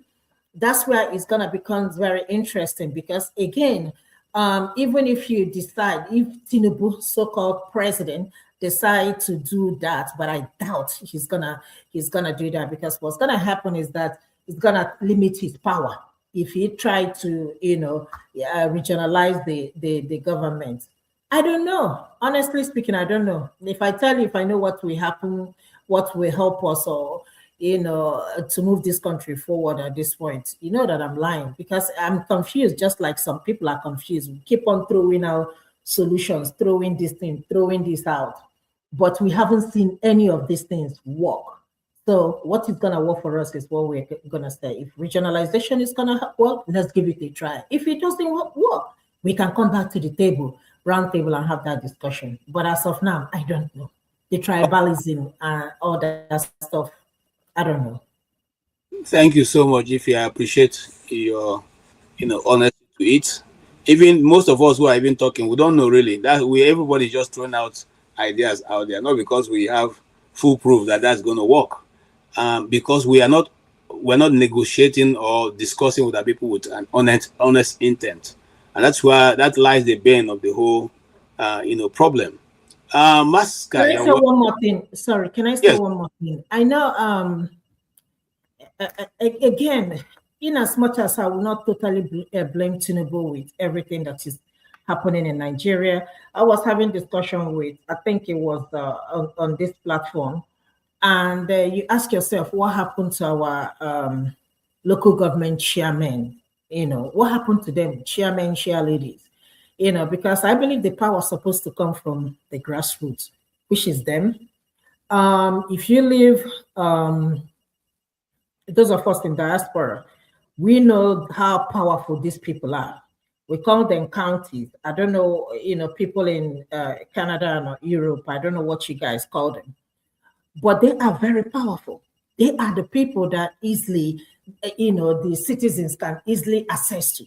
For example, whenever we have like a city mayor of Atlanta, you would think they are having presidential election. Because if you see how people are fighting, or how the opposition is fighting to win this, you'd be like, is this presidential election? That is how it's supposed to be, But I don't even know if we still have those people. If we do, which I understand, that some states conducted election a few months ago. Where are they? What are they doing? Apart from slapping the girl that spoke up about her school, the school in her village, where are other people? Governor Amuneke is making videos constantly, people sending videos to him, and he's talking about it. And he posted a video yesterday that he was being threatened. One of the local government chairman is threatening him because he posted a video about his local government. So these are the things we need to work on. It's not only the senators, the House of Reps, the governors. What are the local government chairmen do? Nobody's talking about it. So we have a long way to go. Thank you, Ify. Yeah. Before I come to Masker, Chima, I see your hand. Yes, I just wanted to help if you understand. So the local government you're asking for, which is what we call city in some places and county in some places, that is the whole reason why that's the one aspect of what Tony is advocating that I agree with. The Nigerian constitution needs a review and an overhaul to situate powers and responsibilities in the right places. You know that the airport in Atlanta is owned by the county of Atlanta. It's not owned by the state of Georgia. No, it's not owned by the state of Georgia. It is this. So can you imagine? I want you to think of Nnewi local government. If there's something like that, yes, what does we have Nnewi not local government outside of market, but you can see the level of infrastructure that a local government in America owns. Yes. It's in Calgary. The city of Calgary owns the airport. They own the airport. So those are some of the things. But in Nigeria, who owns the airport in Nigeria? The federal government. And that's why when I came here earlier, I said that is the one area I agree with him. But my concern is that maybe the way he's going about it, he's not selling. Sometimes Nigerians don't even understand what some people are pushing. Just because I think the way we're sending the messages is not cutting through. So people don't seem to understand. They just see you more as somebody who's just agitating for something. So if we can learn to start breaking down our messages, like CM said, maybe break it down into local languages, I don't know, so that people begin to understand that, okay, is this what these people are pushing? But it actually makes sense what this person is pushing. Let's give him a backing because this makes sense. Our local governments have become, there's some local governments in Nigeria that close shop until at the end of the month when allocation is shared. That's when the doors of that local government is opened. So people here know what I'm saying. So anyway, KJ, back to you, please. Thank you so much. And yes, Masker.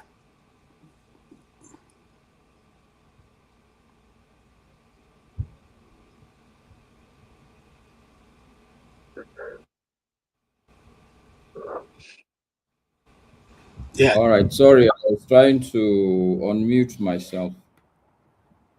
Good evening, everybody.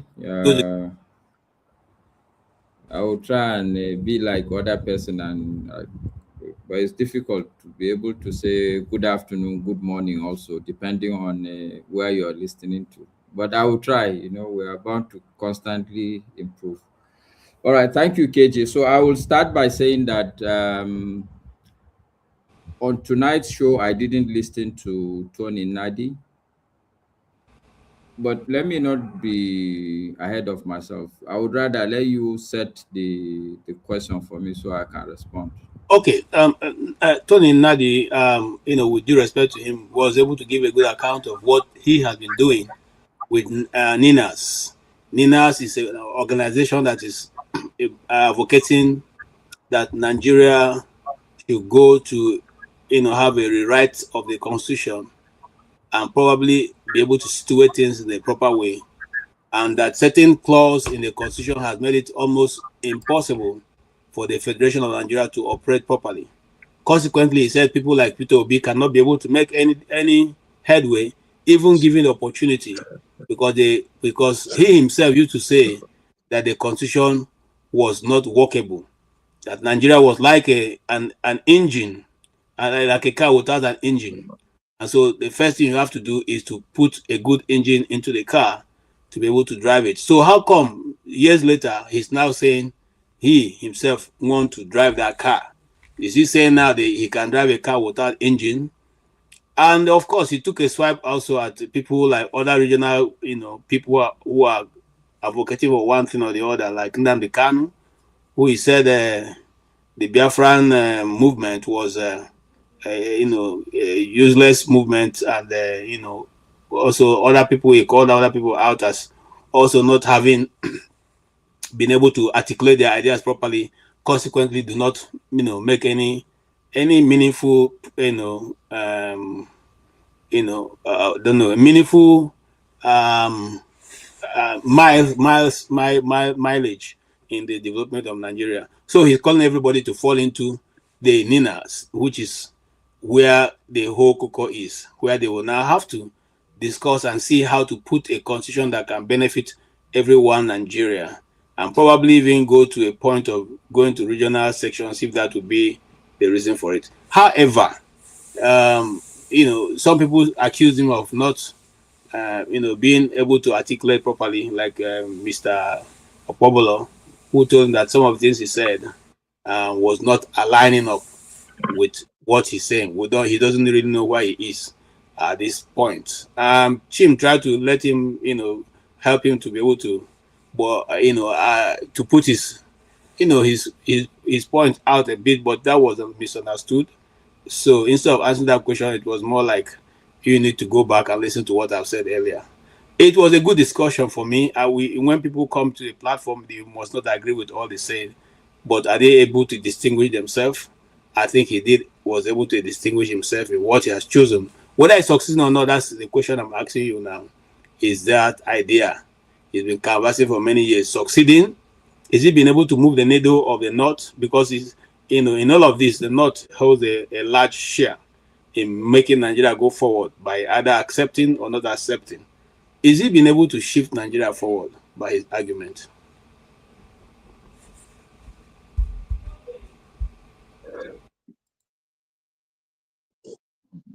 All right, thank you, KG. Even though I'm battling to hold all the premise together, but I think I will start from the last statement. Is he able to hold I would say, is he able to hold his argument together? Let me put it that way. Let me assume that in the end is the bottom line of your question. So I would start by saying that first, today's show, I didn't really listen to him. In fact, it was a bit of an argument within myself when yesterday Mr. Rudolf announced that it's Tony Nnadi that will be on the show. So I had to ask myself that, okay, I've listened to this guy before. I've asked him a couple of questions. And to mimic Ovi, I'm not sold, even the last time. So I was asking myself, should I really listen again? Because I doubt if he's going to say anything new. But that problem was sorted out for me because I had some urgent things to do. So I didn't join. I didn't listen. But based on my previous listening to the man, and I think in fairness, even after the show, after Mr. Rudolph's show, I had to go and listen to the man and learn a little bit more about the Ninas. And I was not sold, okay, then. So that's the first, to put it on record, that if I respond now, it's not because of what he did today. It's because of what I've learned of him previously. And I'm pretty almost sure that he's not about to change his tactics, his message, his objective, and his methods. Why? Because one of the first problem I had with him when I listened to him first, I saw somebody who is very rigid, as if he's dealing with some natural science, not human beings. Even in your build-up, you're saying that he took a swipe at Peter Obi, Nnamdi Kanu. When I listened to him first, if I quiet all the noise, the only thing I hear is that here is a man who is saying that his way is the only way for the country. And he was almost bragging that, look, Nigeria is where it is simply because Nigerians didn't listen to him. And that's why we're still where we are. Yeah, maybe 50-50, he may be right, he may be wrong. But for somebody like me, I don't like the way you would get me off your track is for you to make me feel as if you are all-knowing, you're almost near as good as God. And if I don't follow you, I'm going to be in trouble. It will turn me off. Tony turned me off on that note. The second turn off for me also was I asked him a question.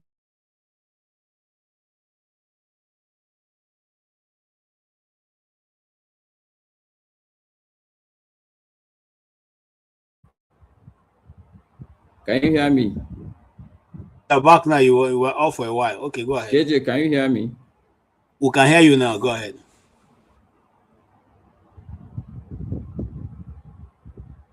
Hello, Master. Can you hear me, KJ? Go ahead. Yeah, we can hear you. We can hear you. Masker, we can hear you. Okay.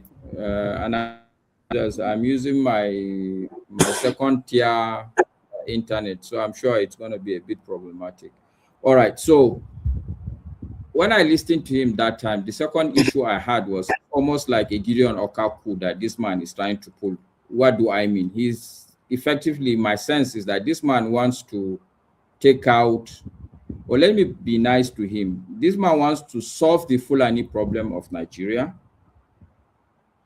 But in that attempt, the process, the mode he's going, or his mindset is to take out anything that is going to complicate him extricating Fulani question in Nigeria. What do I mean?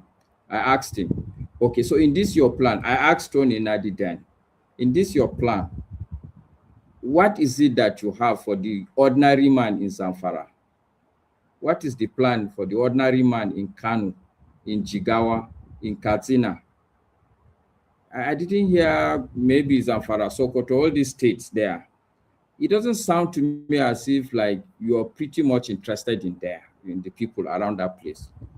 Okay, maybe you're not interested in the people who are not indigenous there, but who are the people that, obviously there are indigenous people there. A place like Kano has been there since time immemorial.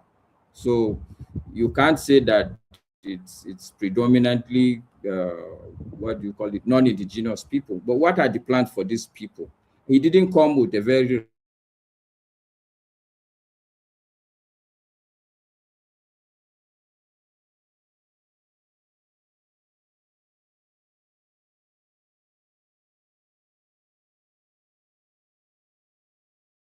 Can you guys hear me?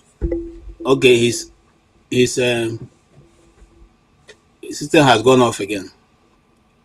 All right, while we wait for him, Masker, Desta, are you with us? Okay, go ahead and make, you know. Yeah, thank you, KJ, and everybody on the panel.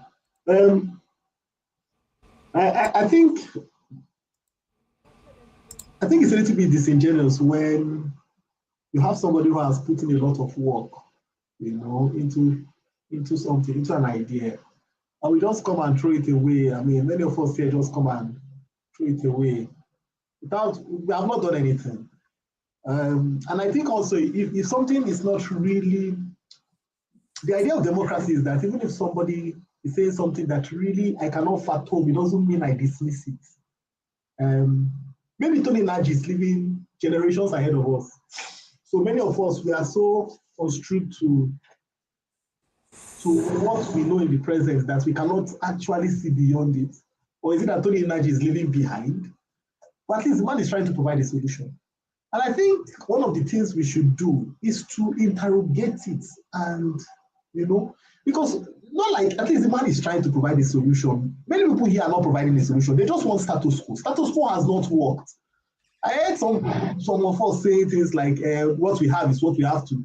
Has it worked? We are in a status quo that has not worked. Look, if you're not upset that Nigeria is consistently becoming bad, I know that, look, see, many of us come on this platform and we are from a generation, maybe 30 and above and all that. That's, you probably witnessed the last betterness of Nigeria.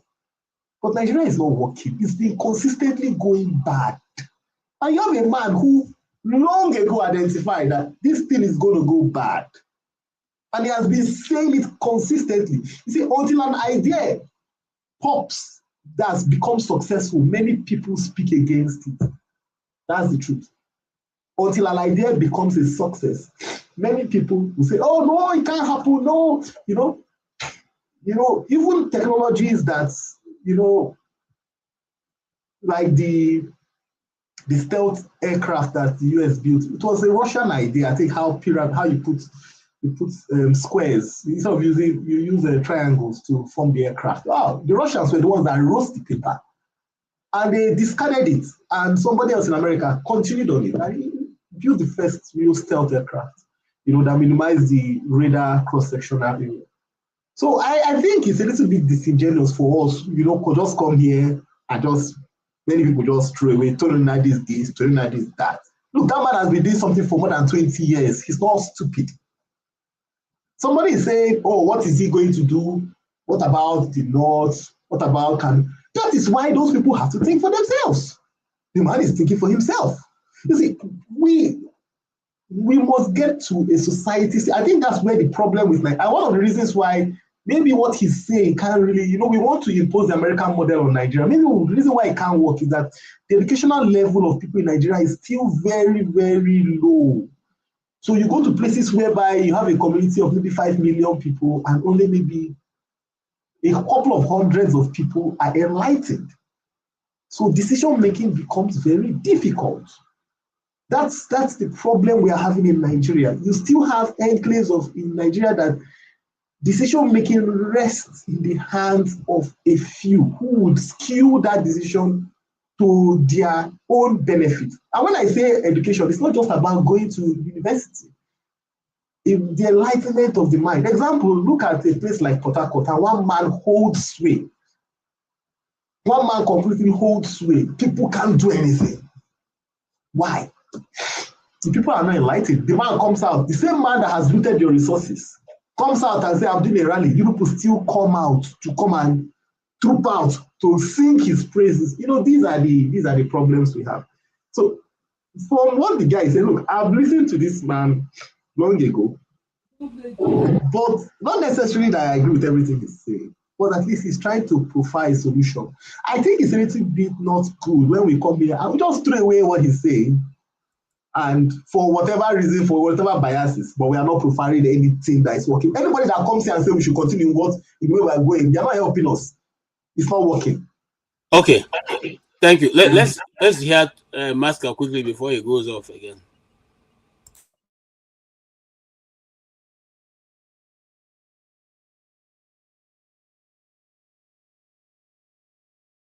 It's not. Can I say something right quick?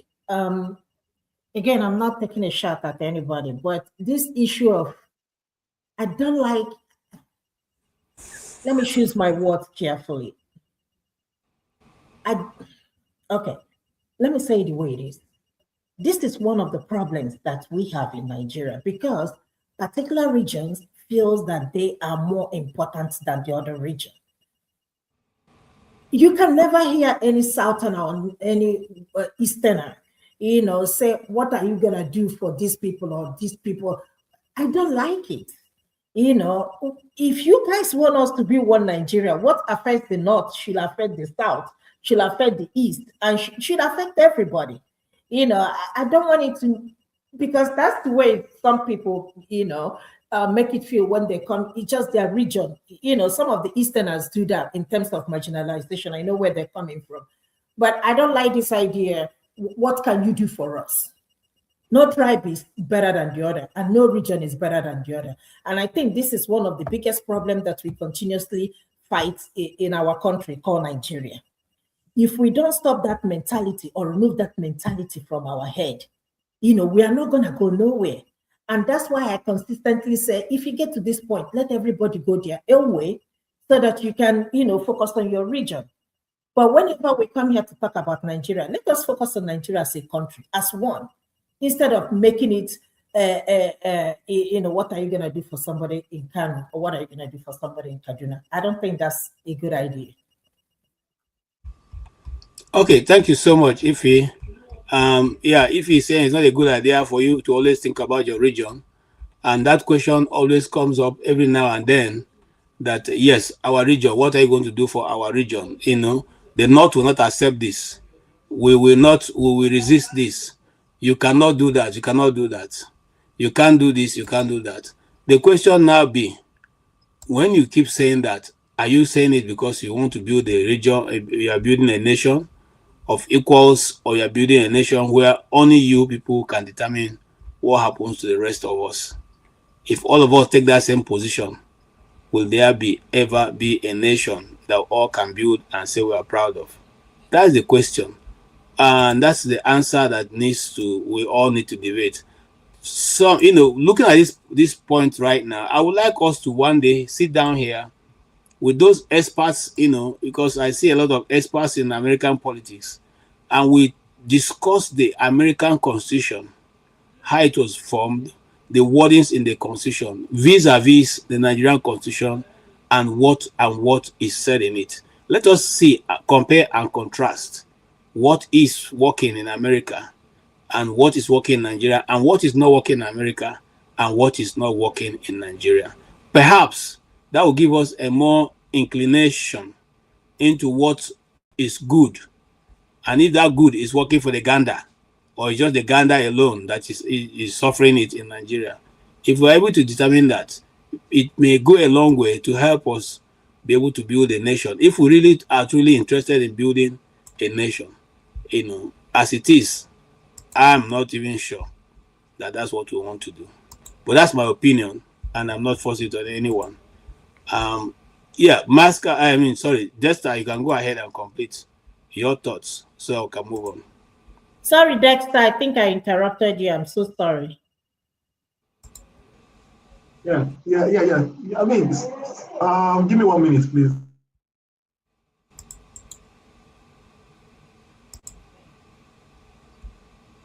Okay, NDBC, please make your contribution. You're welcome. I hope all is well with you. Can we hear you make your contribution? Thank you very much, KG. My greetings to everybody.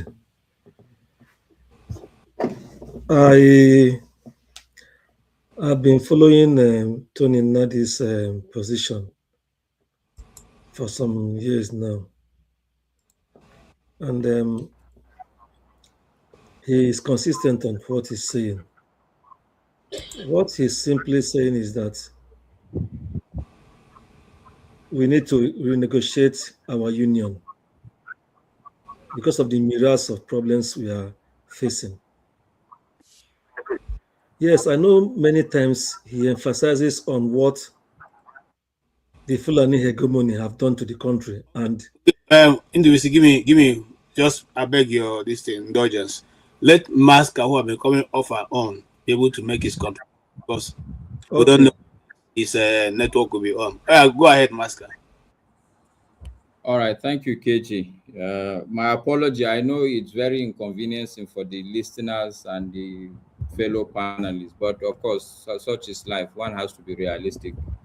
As they used to say, not every day is Christmas, So please bear with me. All right. So, like I was saying, that the first problem I had with him, as this is a personal thing, is nothing to do with the man. I'm just saying that this was my take of the messaging, that it was too rigid. It looks like the bottom line is that his way is the only way, is the only solution. I don't normally like that generally. So when he came across like that, it turned me off. The second issue I had was very clearly, I came away with a one-sided conclusion, a one-sided solution that I actually had to ask him, so that it will not be that I was biased. I had to ask him that, look, from my take of what you have been saying, it doesn't look like a certain number of ordinary people who I believe truly for any intention and purpose, they are actually Nigerians. They are indigenous Nigerians, and they are ordinary people, they are suffering. But I don't hear any plan for them in your speech. For example, the ordinary man in Zamfara, in Sokoto, in Kanu, in say maybe Jigawa or Katsina State. And his response was that, okay, well, look, these people, if they are really interested, they should go and do what they have to do. And for me, that is not a very responsible position to take for a leader, for an emancipator. Because if you are an emancipator, you have to have the basic understanding that across the divide, there are people suffering. You can't say, oh, because these are not my people, or this is the only area I have. I know that people are suffering here, but I don't care. It's not fine. For somebody like me, it will not sit with me. And I'm not saying this because I'm a northerner. There is nothing Tony Nnadi will do for me. I've almost lived my full life in the present Nigeria. Okay, yes, I would want my kids to have a better life, but the truth also is that I would have to stand on principle. You cannot just be a one-sided person and I'm okay with you. If, for instance, Tony Nnadi was proposing solution for North, for Mid-Belt, and the Igbo people, and he ostracized the ordinary Yoruba people, I will also not stand with him, for instance. So that didn't sit well with me. But the real issue I had with the whole plan for him was that the whole wheelbarrow, when I looked at it, the whole of Tony Nnadi's wheelbarrow, the fulcrum is United States of America. That's the fulcrum upon which that wheelbarrow ultimately rests. And I also don't like it because I have looked at things that have happened right from time. My understanding of when America does something, ultimately, there's not just America, but the West itself, there's always something hidden. And that hidden thing, most times, is not really good.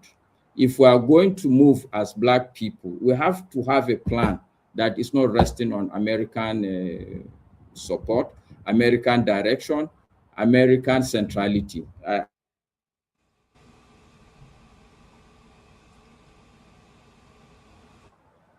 All right. If you can hear me, KJ, I will stop here. I think that would suffice for me at this point.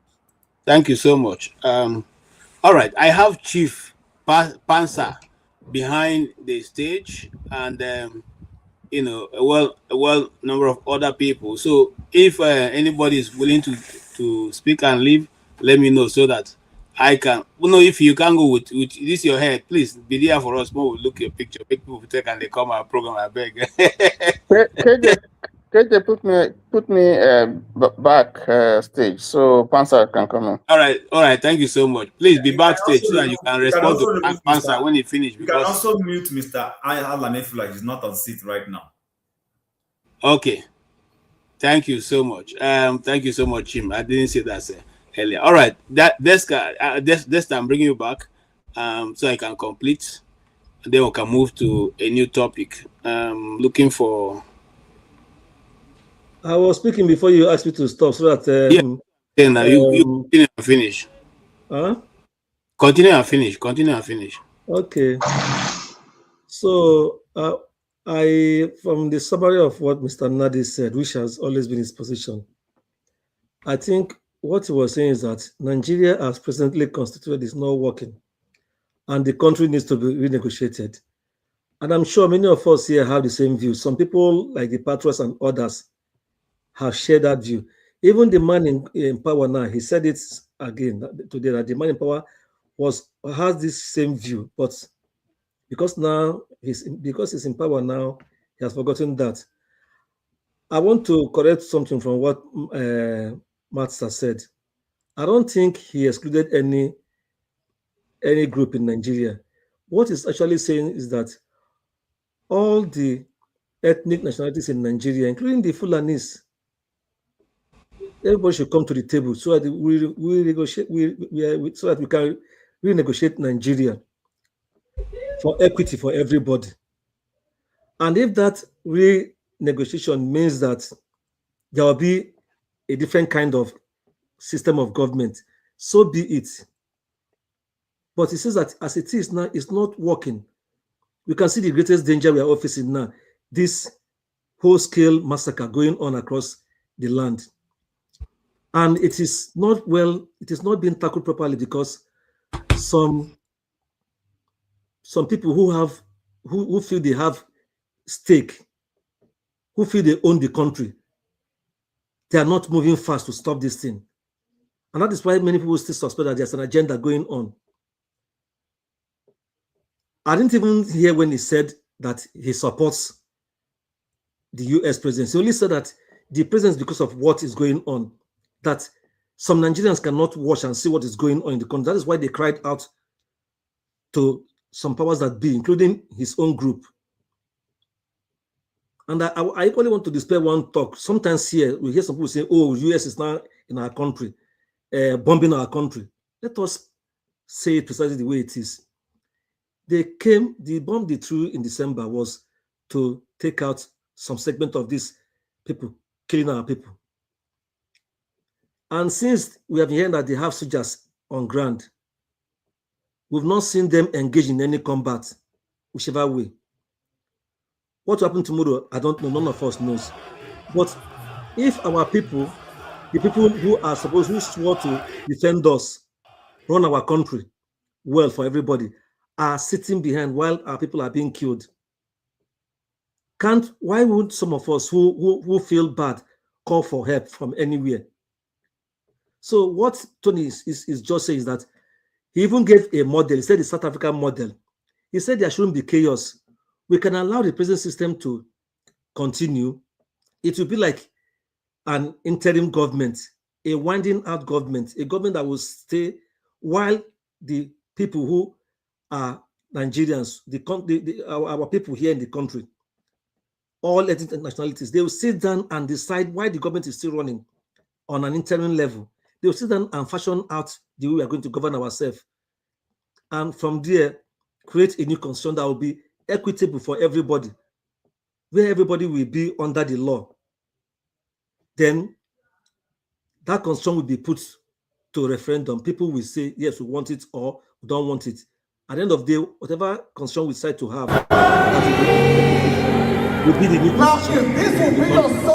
Then a new government that will be for everybody, like we have in South Africa, will be the new a new constitution that will be for everybody, like we have in South Africa, will be the constitution that will be for all. After all, if Mandela was to think of how the whites dealt with the blacks, he would have insisted that no, the whites should go out of their country, let them, the blacks, stay. But he didn't do that. He left bitterness and embraced everybody. That is kind of thing Tony said. Tony is not excluding any part of the country. So, but what we should do that, we are in an emergency. Our country is literally at war with these terrorists. Anybody hiding behind and saying other things is just deceiving himself or herself. See how they are spreading out now. They are almost visually in all parts of the country. Some people will say, okay, they attack somewhere and they go. But the attack is becoming more and more frequent. They have taken over some parts of some states in the country. Is it until they start attacking cities and going to government house to attack? That's when we know that, oh, this is a full-blown war. And they have the agenda. They have people who are sponsoring them. So the earlier we stop this, the better. That is what he's saying. That is why he says going to election is not the best thing. Because every 4 years we renew this constitution by swearing in a new president. It means the life of this constitution will continue. And probably the president that will come up, except if the person has the willpower to say, we have to sit down and discuss Nigeria. But if he's the kind of person that is there now, who is just after himself, you saw when he went to London just a day or two after serious bombing went up in Maiduguri. So we should face the fact, if we want a secure future for our children, we have to all make sacrifices and see that the country gets better. I don't think what he's saying is out of place. because he has been saying this for over 20 years, even before 1999. And now see where we are, nothing is improving. He has not taken out any part of the country. He didn't say he's fighting for the West or the Southeast or the South or the Middle Belt. He's saying all Nigerians should come to the table and sit down and let us discuss our country and look at ways, because this concern is not working. This concern has so many ways that tied everybody's hands down. Everything is about the center. The man in power is even powerful, so powerful than even the concern itself. And you all have seen how sometimes they push away the concern and do things the way they like. How can in a true democracy a president will be controlling the National Assembly? So what is going on in the US now? They are now debating about funding the DHC, the Department of Home Security. They are debating it now. Trump cannot do anything about it. What he can only do is to urge the Republicans to push. They are still debating it now because some sections of the Congress, they don't like what the previous secretary was doing. And it is affecting the TSC, the people who are manning airport security. But they are working on, they are still debating on how to fund it now. This Sunday, they are in the Congress now. I don't know where they are finished. I just saw them live. They are still discussing it alongside confirming the new secretary Trump nominated. But see our country, anything this man brings to them, they'll true. Is that the kind of country? So if tomorrow now this man says to say everybody will come to the villa to salute him before they go to work, they will approve it for him. Let me stop here so far. Let us be serious. Okay. KJ, please. Yes, please. I think that some of us are trying to sugarcoat some of the things that Tony Nnadi said. I listened to him, and first of all, he threw a challenge to Nigerians, and he was saying that anybody who would support the election, and there was veil violence in what he said. I don't want to repeat it here. That's one. Two, he also said, and this is clearly, nothing will work, that the solution lies in total, not even review. We didn't say review. We have to discard this constitution and go for another one. And until we do that, there should be no election. And anybody who tries to vote for these people, to vote for anybody or to campaign, that person should be dealt with. He also said, he gave the impression, I think Maska was right, that the only people should feel free. In fact, there's you have to get into Ninas as a solution to solving Nigeria's problem. So yes, he talked about the various challenges that we have in the country, which is true. But at least let us please be factual, because we saw the video, we heard what he said, and we should not sugarcoat anything. Thank you. Thank you so much. Can I respond briefly to that, please? Okay. Brother Tony, briefly. I know, Brother Tony, is your namesake. Yes. Sometimes when he speaks, he talks that way, but he's not a violent man. I didn't hear him say that those who are going for election, those who want to go for election, let them go, and maybe they will be dealt with or whatever, the way he put it. He didn't threaten anybody. He only said that going to that election is like renewing that we are trying to renew our damnation, because we have seen over the years, since he said 7 election cycles, see where we are. Our country keeps depreciating. We're not saying that tomorrow, if a good man comes in, he will not want to make a serious change, knowing what we know now. And we know some of the good men who some of us are looking at. We know that. No. I'm not sure you listen quite to him. There were no good men for him. No, there's no good men. I'm saying on my own. Yeah, I know for him. That's what you think. And then there are people who listen. Let them say whether there wasn't a veil threat in his statement today. People who listen, let them comment. That is the way. Shim is here. Shim has listened to him in the past. He has appeared on this show. This is like his second time of appearing here. I'm sure Dr. Damasis will give him. The show was not. There was network issue going on. I'm sure he will be willing to appear again. I don't think he's a violent man. He has been on this for a long time. So these political players you see in Nigeria now, he has been in the same table with them on this issue. Okay, let's move. Can I interject, KJ? Okay, 1 minute. I think you've made a point. Really, we shouldn't overflog this. I think, look, clearly Tony is. He sounds deterministic. Is his own way, and no other way, right? So that's his position. He doesn't have to be violent or aggressive about it, but it lacks the ability to compromise. He can't even work with anybody, that if has a different viewpoint, a different approach. So we know what he stands for, and I think the key thing is that this whatever reforms he's proposing, most Nigerians can be in agreement with that. But the only issue is not the way he's the methods he's suggesting. It's not going to work. It's not practical. We're talking about politics, electoral politics, power. He hasn't got power, and he's not contesting for power. So how is he going to do it?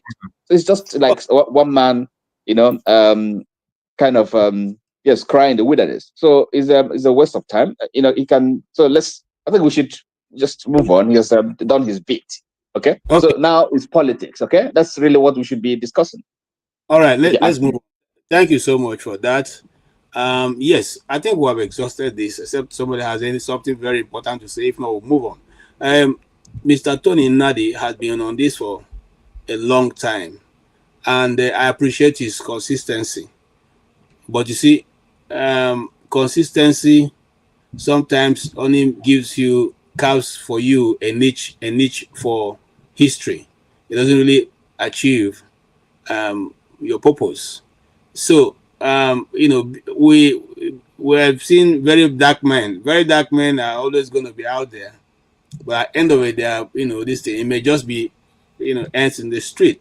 I don't mean any harm to very dark man. I'm just using him as telling Dr. Tony Nnadi that he needs to galvanize more with the opposition, because no one person alone can be able to do it. Peter Obi is bad. Shore is bad. Nnamdi Kanu is bad. Igbohun is bad. This person is bad. This person is bad. Okay, now will angels come down and work with you? Are you going to bring angels from heaven? No. So you choose the ones you can be able to close your nose and work with, and then being able to realize what you have intended to do. Because what you intend to do is a good thing. Because I'm afraid for my grandchildren. I'm afraid for what Nigeria will become in the next 10 years, if there's going to even be a Nigeria. Whether people like it or not, that's the truth. Nobody is not. We have to tell the truth. We are the ones who are going to be affected. So if you like, let's think it's politics anybody's playing. It's not. Okay, having said that, for instance, I want to pivot to Peter Obi. Peter Obi is not good. Peter Obi is not good.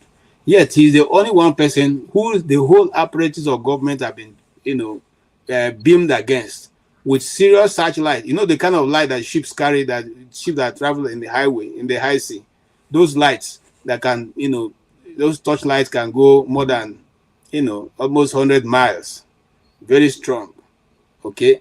Now they've searched the man, bottom up, down, bottom, and they've not been able to. Do you think if government has anything against Peter Obi, he will still be walking the streets? Look at Madam El-Rufai, just for bringing out 2 points only. They have collected him and put somewhere. So what am I trying to say in essence? I'm trying to say this is what happened in Kano, one of the northern states, Kano or Kaduna, when Peter Obi went there. This same person who is not able to change the political landscape. This is welcoming.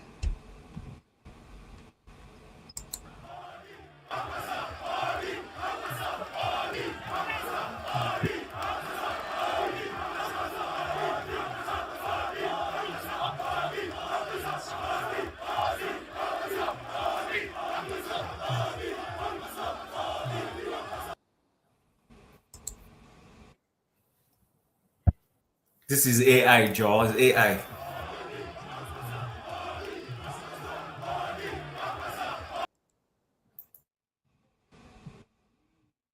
Okay, so Chim, Why do you think this is AI? What would be your logical explanation for that statement? Of course, I know it's a wearing, I know it's a, wait now, I'm wearing my APC hat. That's why it's AI. no, that cap, that APC cap will not excuse you. But I have to wear my APC cap right now. To speak like that. Okay, so if you are wearing APC cap, so why is APC worried about Peter Obi? Exactly why I'm wearing it, to tell you that it is AI. Okay. Okay, I think leave Chim. He's a man of little faith. Okay. Masker, you know what he meant. He meant that Thank APC you. will not agree that You plan are the only is person who understands what I'm going, where I'm going to. Okay. He's sarcastic. Gentlemen, sarcastic, yes. Gentlemen, I want to start from Chim. Chim, we are told that Peter Obi cannot move a needle in the north, and that he has a formidable team, and I don't doubt that. A formidable opponent, which is the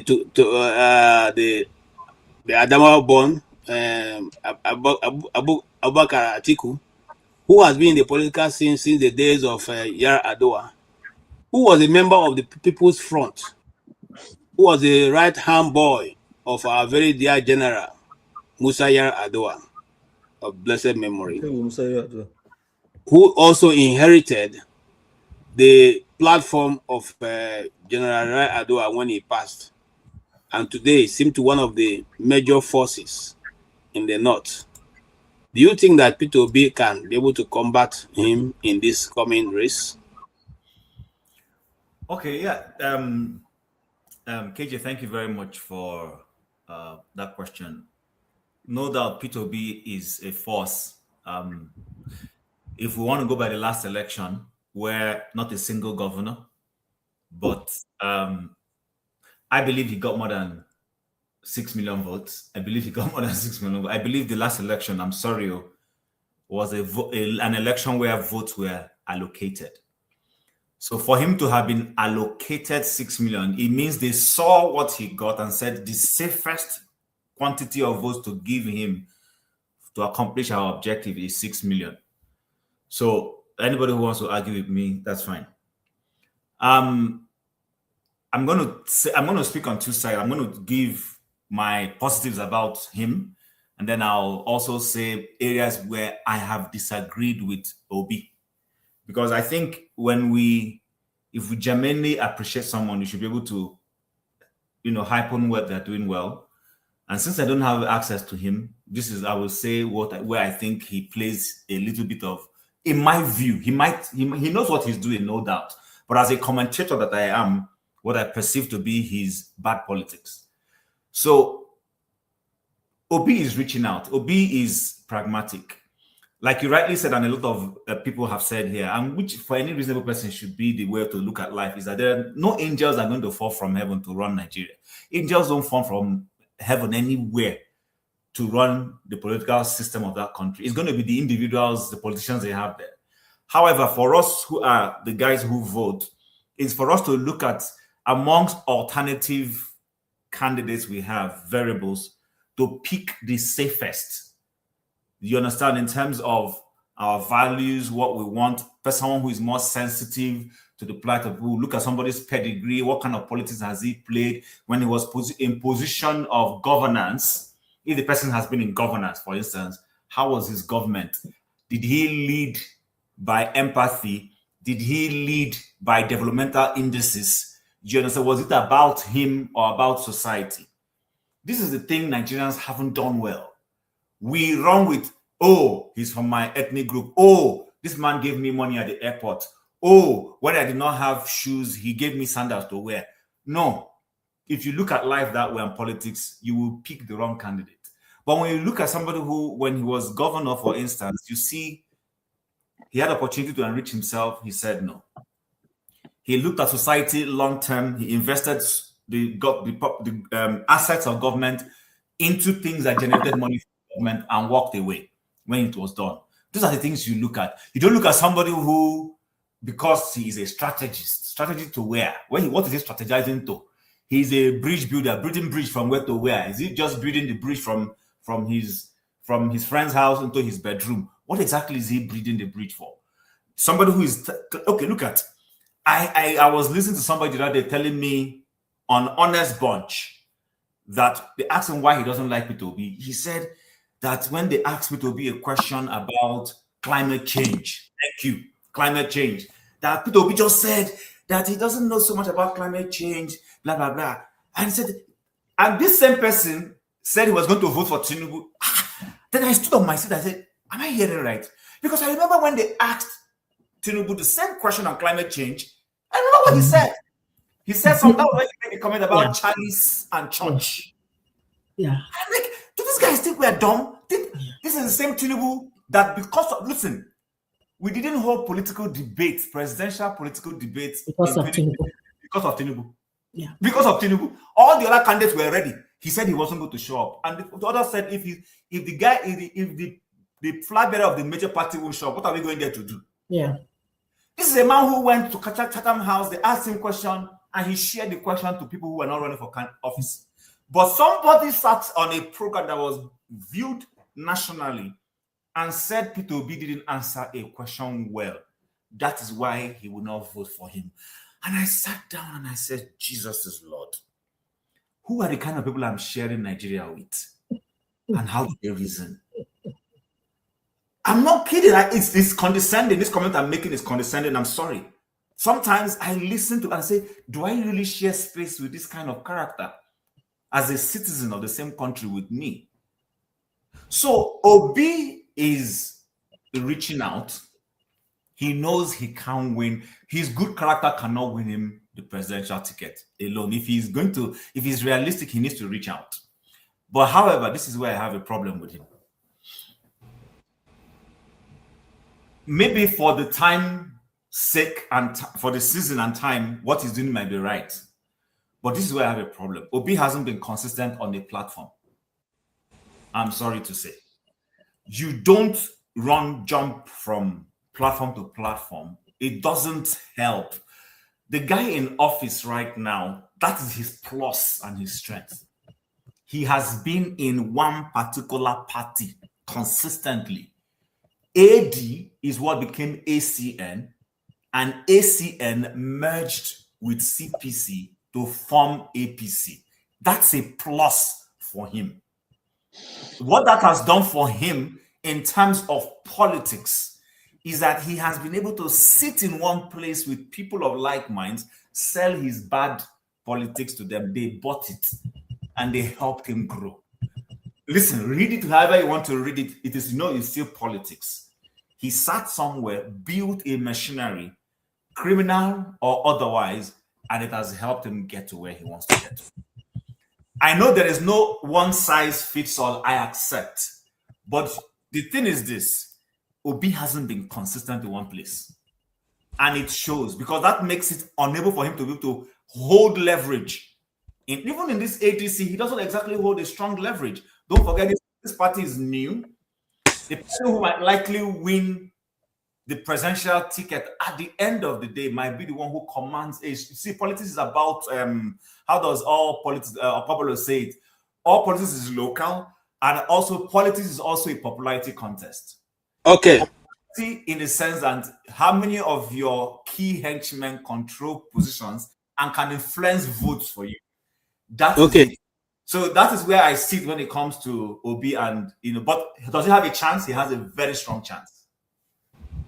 Thank you so much. At this time, we want to move this conversation to a town hall. Never. Baba blue, Olaba. Anyway. Our own is not that, so please. Anyway, Chim, I hear you. KJ, respect my president, okay? I'm my president. we moved the concert to the town hall. I was saying, what's wrong with that? The town hall. Sorry, KJ, I don't finish. Olaba. It appears you skipped me and forgot to. Okay, I'm coming. Now, gentlemen, for those of you or those of us watching from home, please take the time to support this channel. Support us. We beg you now, because it's only one man that's carrying the weight of the finances. So the more you support us, the more it's easier for him to be able to allow us to be here and discuss these issues. Even if you don't agree with how we're answering the the conversation, you can join us and give us your own opinion. Every opinion matters. And please like the channel and also share with your friends.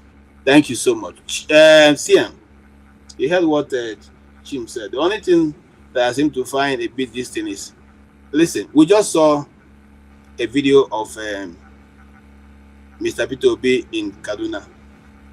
Atiku did not win his last state. That was Kano, actually, not Kaduna. Okay, whether Kano or Kaduna, whichever one of the northern states. But I'm saying that the formidable candidate they are always comparing Peter Obi to wasn't even able to win his local government or his state. I had not been able to deliver, dividends. I mean, when it comes to electoral winnings in his place. So how formidable is that force really, or is it overemphasized that Atiku is the one who is going to floor Obi in this case, or is it going to be election by money that will put him out? What do you see?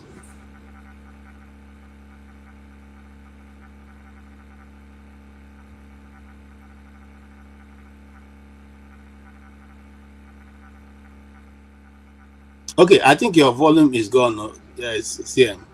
CM, volume.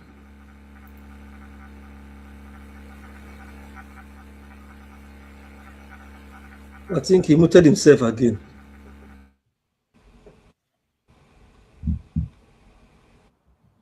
I think it's the gadgets he's using.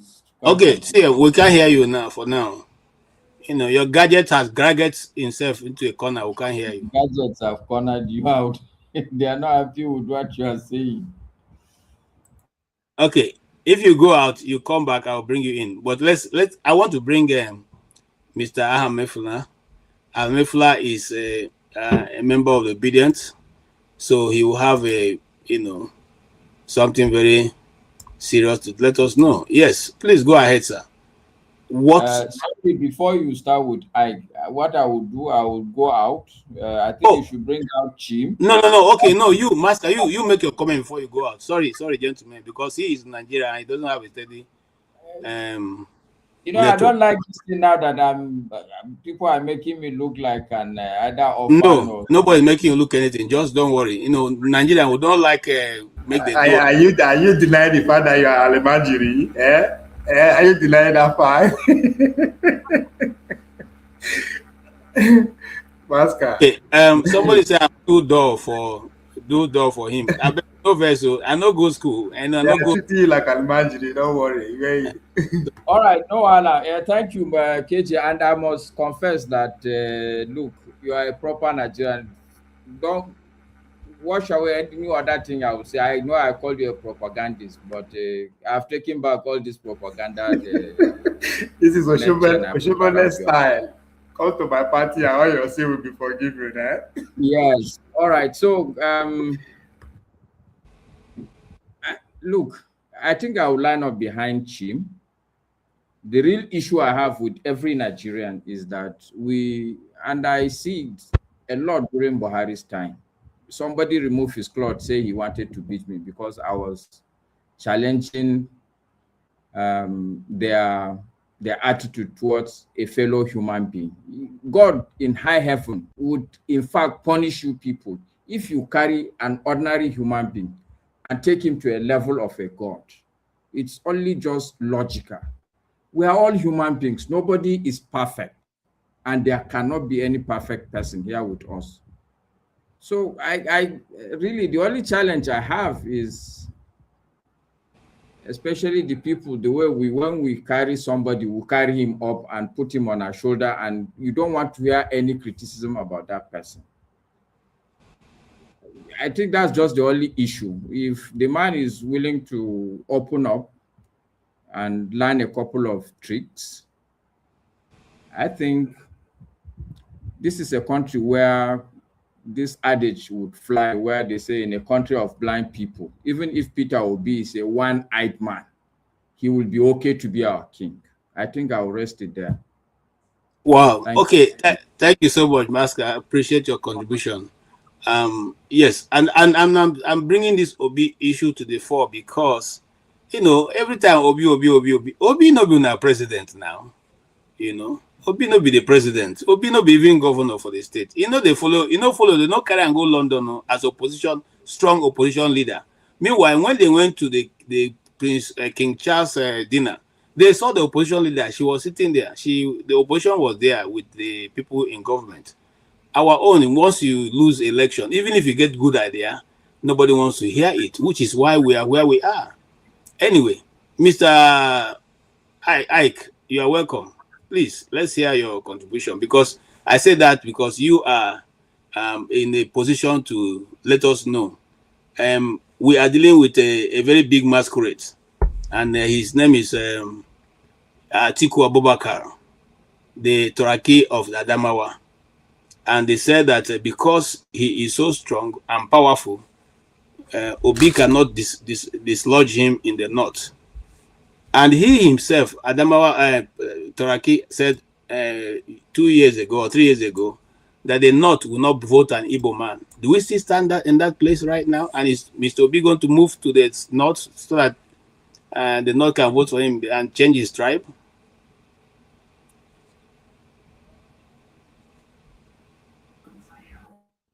I think AJ, I think my candid advice to, or what will I say is that we have about a few weeks for people to actually know what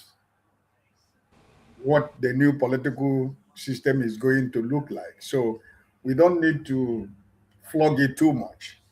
Whatever anybody holds or thinks about any of the presidential candidate, I think in the next 1 month, everything is going to be very clear to everybody, and you can be able to make your judgment, right? And even if I have, or if I know something, probably it's not something where maybe we can share on a platform. Just like when Mazi comes here, Mazi will not tell you everything. But what I'm trying to, what happened in Kano today? It didn't start today. It's over 1 year. There has been maybe Ovie might know there has been a lot of underground work that have been going for the past 1 year. And, it is politics, right? Before 2022, Kwankwaso said he can never be vice to Mr. Peter Obi, right? He was very clear about it, this is politics. And the present politics we are playing now, people that are working behind the scene with Kwankwaso and probably Mr. Peter Obi and other people, they are not just like people like me, they are working around the clock to see if there are possibilities of alignment, But who knows? That's what I just said, that in the next 1 month, everybody will begin to know. Maybe by next week, we'll be able to know where finally Kwankwaso is. I'm not going to be the person who is going to say it, but I think this from Monday tomorrow, we'll be able to, get the clear picture of where things are heading to. The issue of Atiku of being, remember that the problem of PDP today, the architect of the problem of PDP today is Atiku. And the same thing is trying to happen in ADC. But there are powerful people in that ADC that are washing the back of Atiku, his own brothers, that know what is going on. So Mr. Peter Obi is doing what he's supposed to do. He's reaching out, he's meeting people. Midnight politics is played in the midnight. All the things we see in the day is surface of things that we see in the morning. But most of you who have been following Nigerian politics is played in the night. And I think that in the next few weeks, we'll be able to know who is this place, who is there, who is that place. All this permutation is going to be very clear. But the only thing I want you to know is that anybody who is thinking about PDP, which of the PDP are you? Is it one of Wike or the PDP? Which PDP? Which of the PDP are you talking about? Because Wike is the center of. He would he would destroy PDP until the last minute of this election. He was okay. I remove my hand from PDP. By then, he have succeeded what he want to do for Emiloko in PDP. So anybody is making permutation of which of the PDP, just like saying somebody is going. Listen, let me be honest to you. I am very fearful of election in Abia State, because which Labour Party is he going to go with? You have to be honest with yourself. There is no independent candidate, for example, in Nigerian politics. So which of the Labour Party, when you say that, oh, he's a friend, he's a friend to the man in Asoro, don't deceive yourself. I am being honest with you right now, that I am very, very afraid of Alexiotti, because he has to make a decision. Because which of the Labour Party is he going to go with?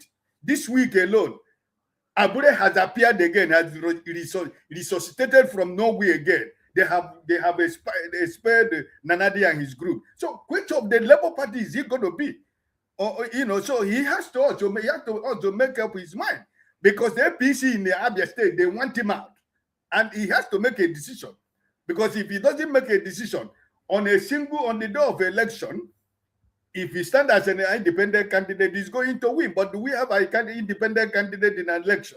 So I think that those who are really close to election should, because what is going on right now is the same reason why Mr. Peter Obi left the Labour Party, and everybody know why. And everybody know why every political party is having problems. It's just because of one man, Mr. Peter Obi. So, but at the end of the day, my brother in Kwankwasia knows that there is something that is cooking behind, but we don't know where it's going to end or how it's going to end. But I am very positive of 2027. I leave it like that. Okay, thank you so much, Ike. And I ask you that because you are close, you are in the inner circle. So if you say what's going on in 2027 will be okay, we will go with that. Mr. Tony, thank you for being patient and waiting. Now we are cruising to that point where we say Baba blow. Now the question of this politics of chase Peter Obi down, remove him from the ballot, make sure it doesn't appear on any political party, scatter Labour Party. If Alex Oti will not leave Labour to APC, make sure Labour don't exist and it doesn't contest. How will the opposition tackle this? Should they do, like the police will say, fire for fire, or should they be more tactical about this, or should they go to court to seek through? What should the opposition do to give them a leverage to be able to have a strong foundation to stand to run and not a slippery ground? Thank you, KG. Quickly, if you let me, I just would like to correct one or two things that Jim said about Asiwaju being very consistent in terms of remaining in one party. Asiwaju was in SDP. He quit. He has moved from SDP. I mean, we know what happened, but SDP is still a party that is existing today. He was in AD. He left AD. AD didn't metamorphose to AC. He left AD. He had problems. He had issues with them. He left AD and reformed AC. Okay, so he has moved. If you say from AC to ACN, the same party, I agree. From ACN to APC, well, yes, the same party, but he also had moved. To answer your question, I think that in comparing Obi to Tinubu in terms of movement, just imagine what would have happened if Obi was in Abga and contested for presidency in Abga. would he make the kind of impact that he made? Because people see APGA as a regional party. So I see his movement from APGA to PDP as some kind of repositioning, bearing in mind the vision that he had. And then remaining in PDP, I mean, you see the results. If he remained in PDP after all that happened, what would his chances be? Okay, so I think it's circumstances that have made him to move. And nobody is saying to Atiku, you should have remained in PDP, you should have sorted it out. But they say, oh, Obi should have remained in Labour, he should have sorted the problem in Labour and so on. But let me leave that.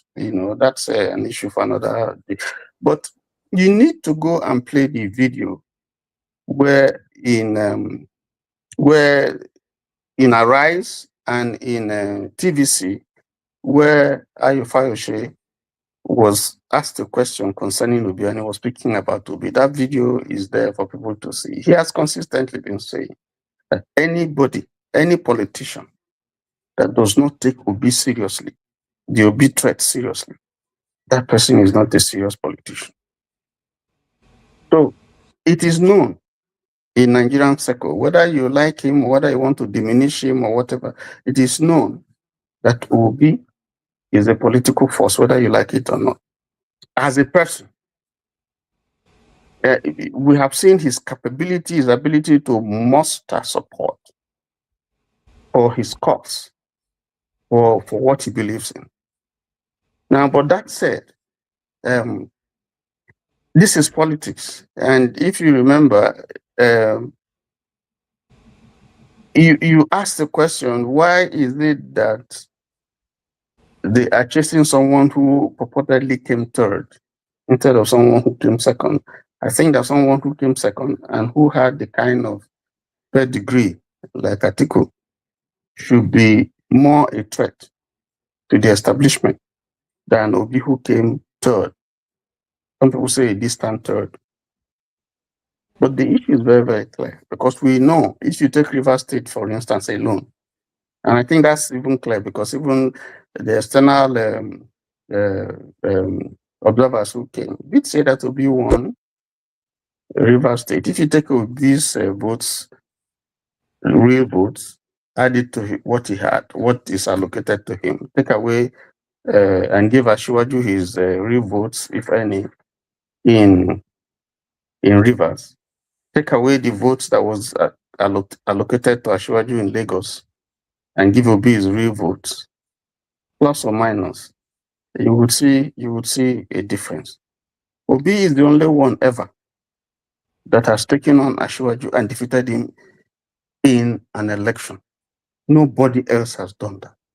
So he's a potent threat, whether you like it or not. He's seen as a threat. So anybody who wants to hold office will do everything that he can to emasculate Obi, to make sure to put boo trash for him, to do whatever. And Obi has confessed that if I open my mouth and say the things that they have done to me, maybe the heavens will fall. Obi said that. So I think that if the issues are very, very clear, that if you have, some people are not comfortable with an Obi presidency.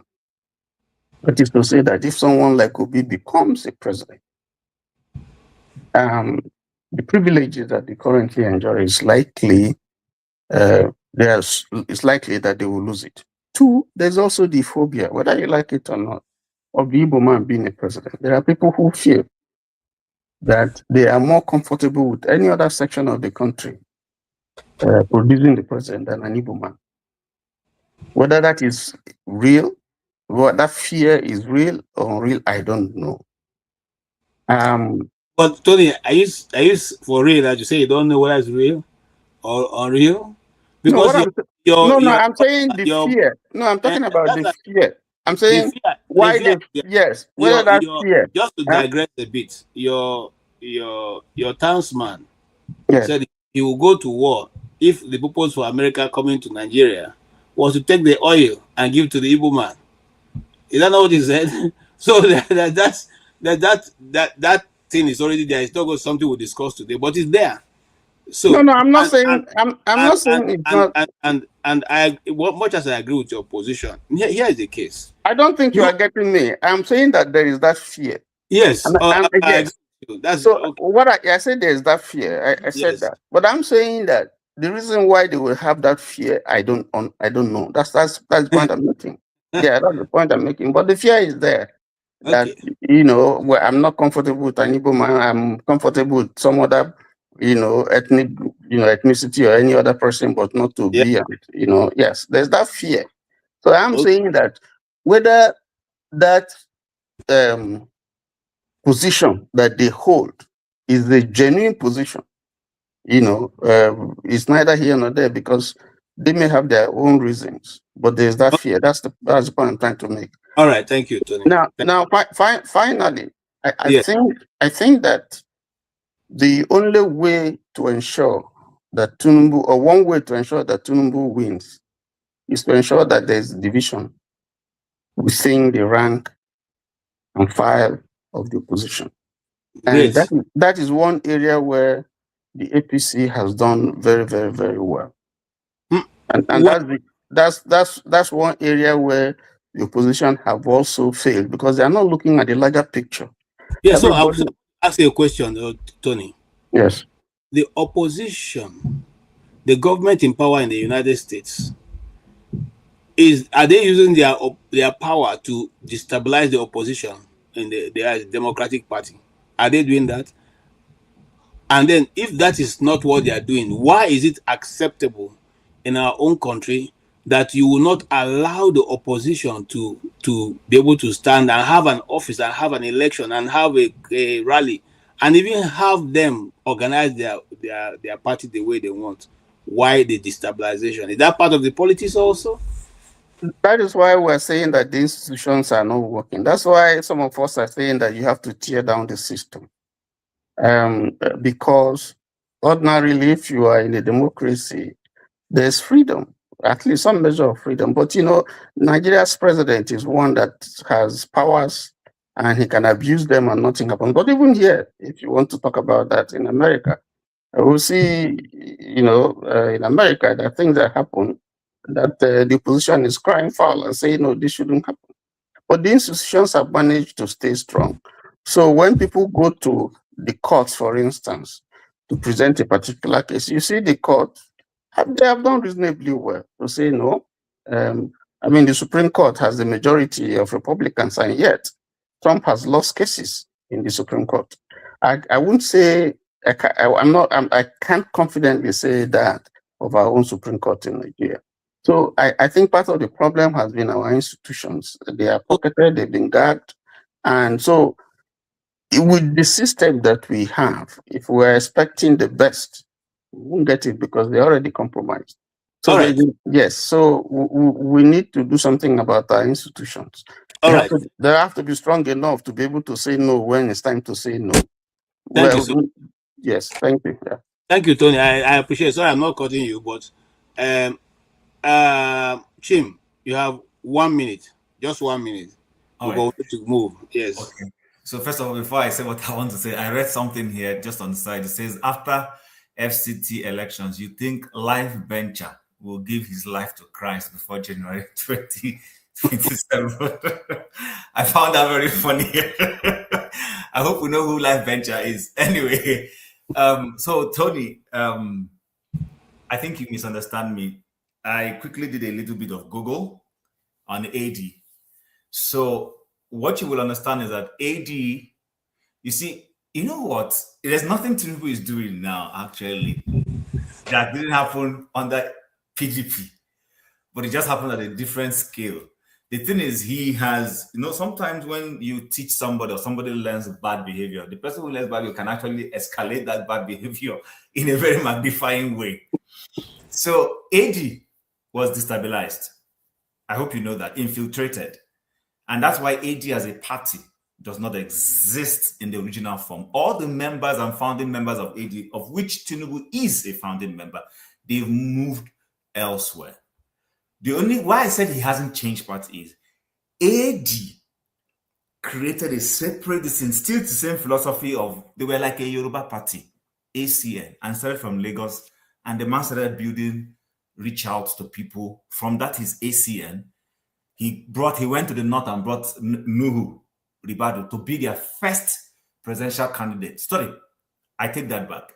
He brought Atiku to be their first presidential candidate in 2007. They gave Atiku platform. This AD that became ACN in Lagos. And then later on, they brought in 2011, they gave the presidential ticket to Nuhu Ribadu.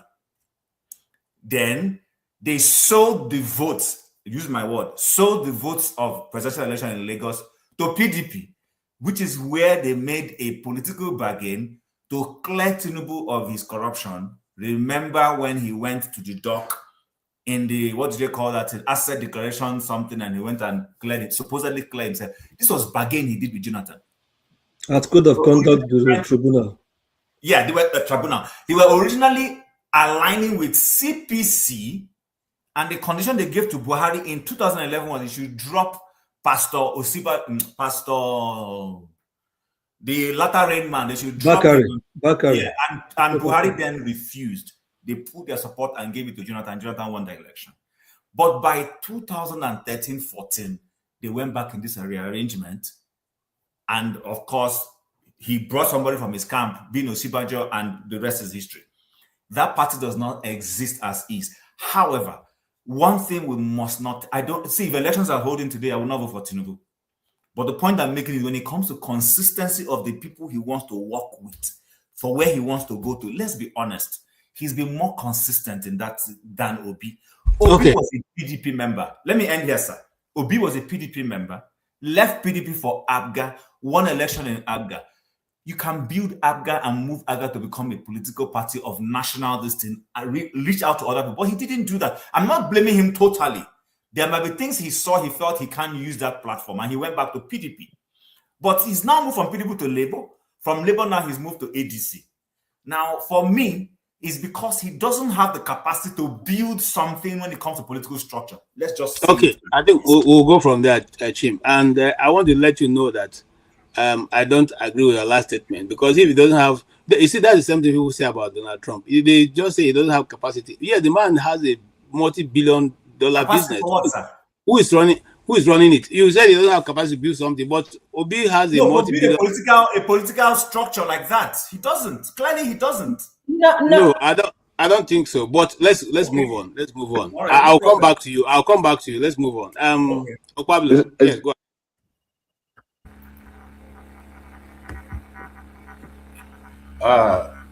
Just like that.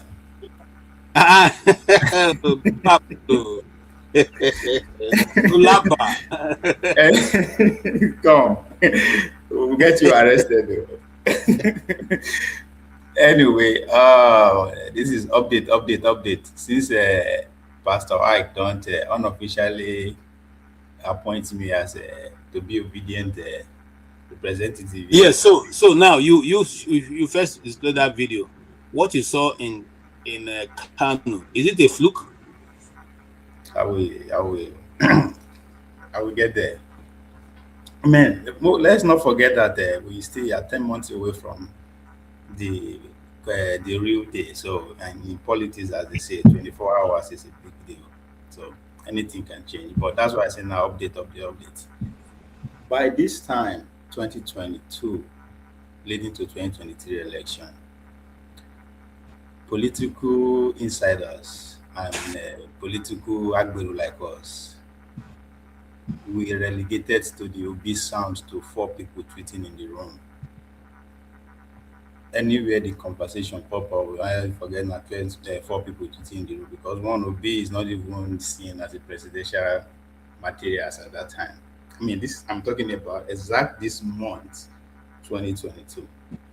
Fast forward to the following month, 2 months later, which is May, Obi left PDP and joined Labour Party, which started what I regard as rally season.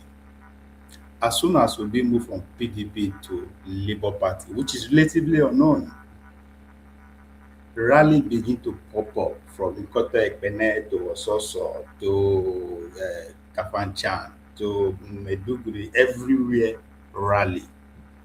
We, the political agberos and the political analysts, are still doing our best to say, forget it, this thing I just know it. At best, 3 million, I ain't go get. Even in the midst of all those rally, Tinubu then refused to even recognize he Obi. At every attempt, any journalist tried to bring Obi come up, he no dey acknowledge that name. He refused to mention Peter Obi's name. It took him time before he recognized the man is actually a force in the race. Now, just to tell you the kind of the atmospheres we are in leading to 2023. Now, after 2023, a lot of things happen that make me see the question why people see they have a doubt in his candidacy going to 2027. Obi came out and said, my movement is bigger than any political party. It took me time to actually say, what is this man talking about? Until I build a mechanism that attack 3 into generational relativity. What Obi is saying is not political party. Obi is saying at least 3 generations, if I want to stretch it to by 2031, is looking at 3 generations that have 2 things in common. That 99.9% of them like power, political power, and economically poor. That is the generation Obi is targeting. Those generations also have one thing in common. We know they see party. We are moving to a stage whereby how technically are you sound? Just like when Tony Nnadi was trying to build a case for a trader. We are going to that point. If you cannot prove that, you will not even be considered. So Obi is seeing beyond all these parts wey be say na for sale, by the way. So now only 2 political party presidential candidates in my lifetime that had that audacity to come out and tell the whole world that their movement is much more than a political party. Obi and Donald Trump. Obi, history we write in this our era. Only 4 things will appear in history book: the Obi and Obedient movement in Nigeria, and Donald Trump and MAGA movement. Every other person name will disappear. So this man again, he speaks to the gentleman agreement that the elite of Nigeria had in common. Say, I will only run for 1 term. No, that one no be saying communique or a Twitter. No, there was literally a media organization. They set up a media. The guy massive to the whole world. He was talking to his peers that yes, I understand that there is gentleman agreement. Even though Jonathan tried to be a man and bluff it, I will not do that. I will only run for 10 times. That's what I mean. The VP is not an option. That's exactly also what he assures his core followers, his core donors, those people that will sponsor the rally and everything that will come to bear. He's assuring them, I am not, because of Una, I will not take any VP position as an option. How will you explain to the Christian genocide narrative all the billion that is being sent in Washington, D.C. and London in the name of lobby, that they will not have a candidate going to 2027? How do you explain that? If you look at the way Tony Nnadi speak, there's a different tone, there's an audacity in his tone, in which he spoke today. There's no way you can tell me that they will not have a Christian candidate. It's not going to. So the Okonkwo here is tallying with the Northwest political agitation too. Okonkwo is only playing to that what the Northwestern states are asking for. Because now 3 states you talk, Kaduna, Katsina, and Kano, the KK states. They are agitating for a VP slot. They are saying that this ticket that is governing the country now then contribute pass. I mean, talking about the old Northwest, and it's true. So they are saying they deserve much more. They deserve to be carried along in the ticket. That's where Shetima is having problem, other than the Christian angle that is having problem. So that's where Konkoso is inserting himself, because Konkoso understand one thing, that going to 2023, the North will have a consensus candidate. So you have to be in a better position to even be considered. So what you are seeing is Konkoso play into that guy, because a lot has changed. I talk and say since we then drop bomb, since when they classify us as a country of content, a lot have shifted. Before now, I would say the North will 100% follow that Tinubu. But at this point, there's room for negotiation, because a lot of deals has been flipped, has been cancelled, new one has been signed. So there's room for negotiation. What deal is he ready to offer to the northern people? So that's what you are seeing playing out with what in Kano today. So they are putting the pressure to Tinubu that it is not all cast in stone yet.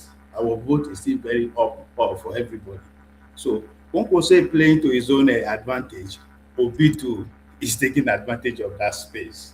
So that's what I see is happening. Come to today. So Okay.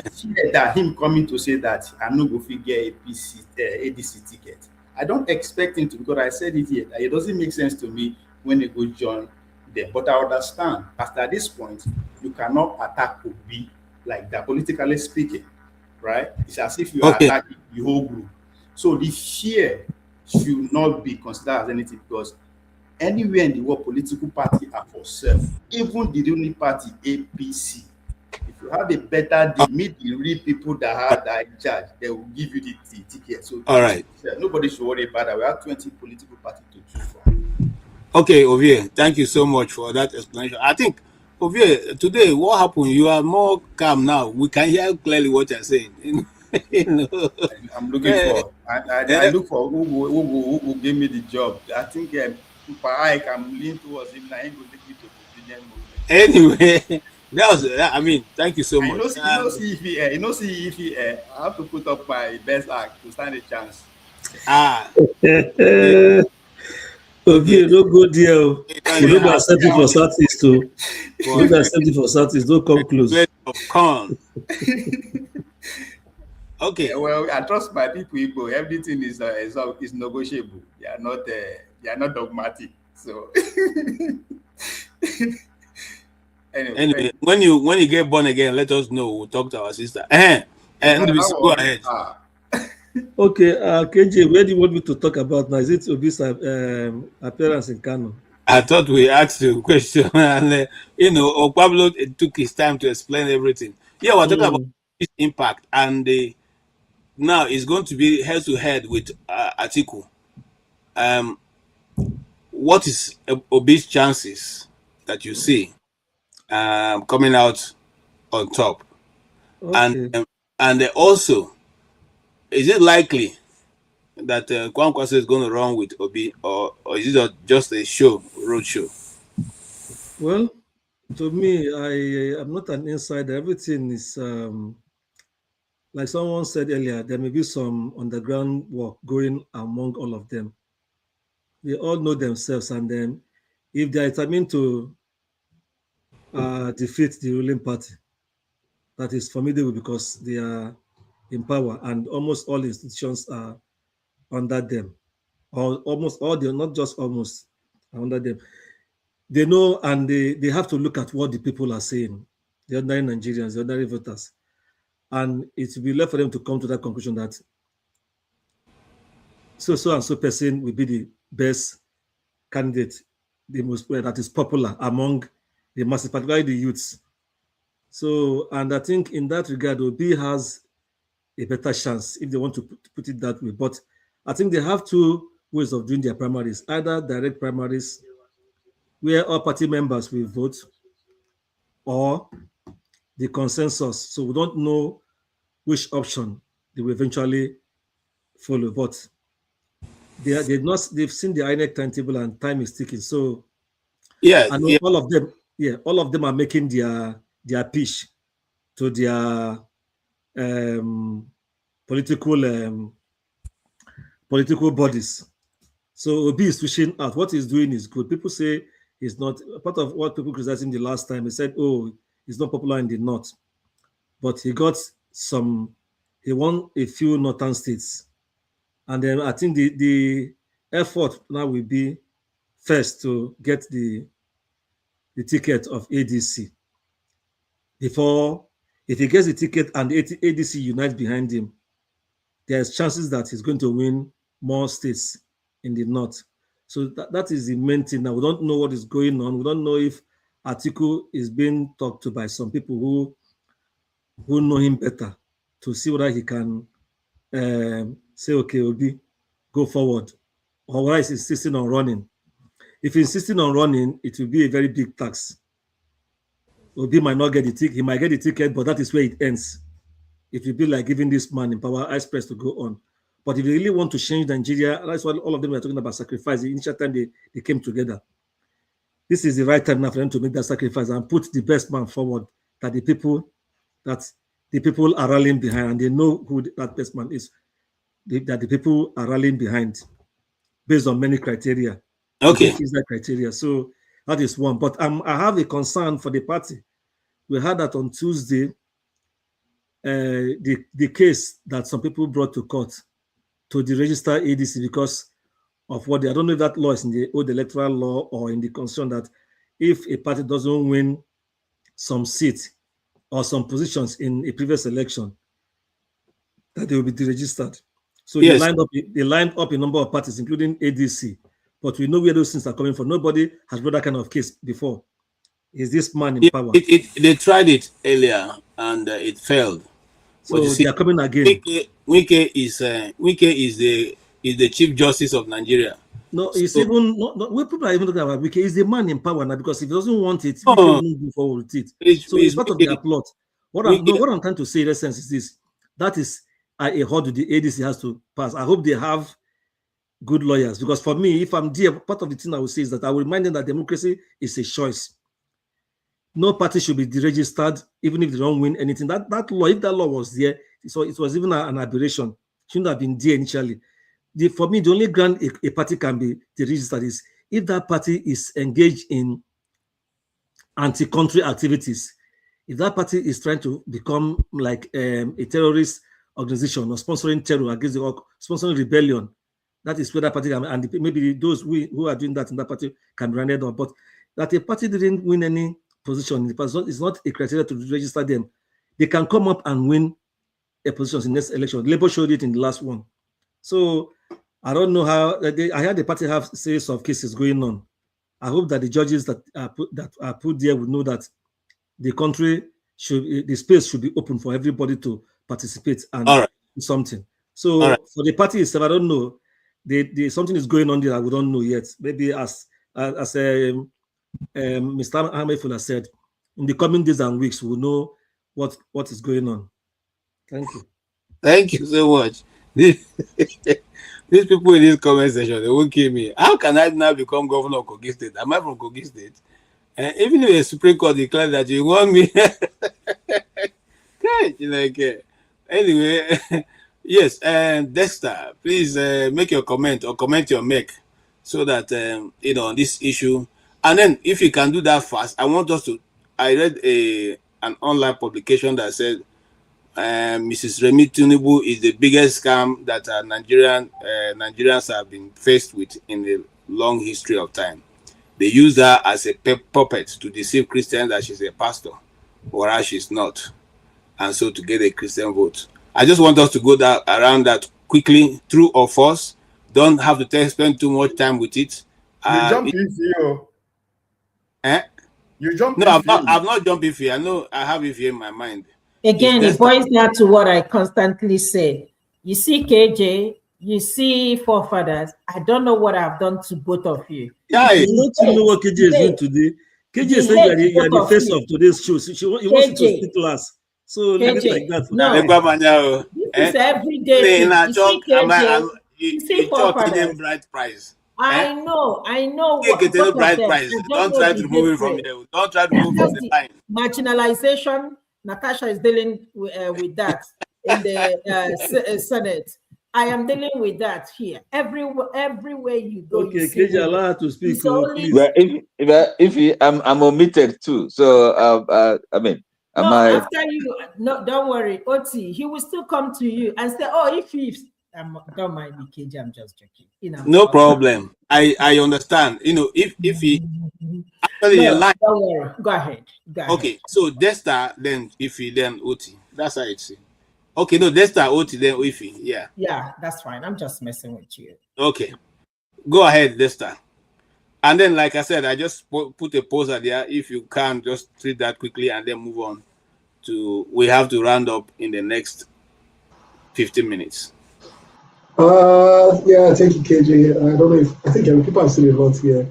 I don't know why people are complaining about, I don't really subscribe to complain about things when you have not done anything about it, In the politics of Nigeria, you expect Peter Obi to stay, that you should become a superhero. I don't know.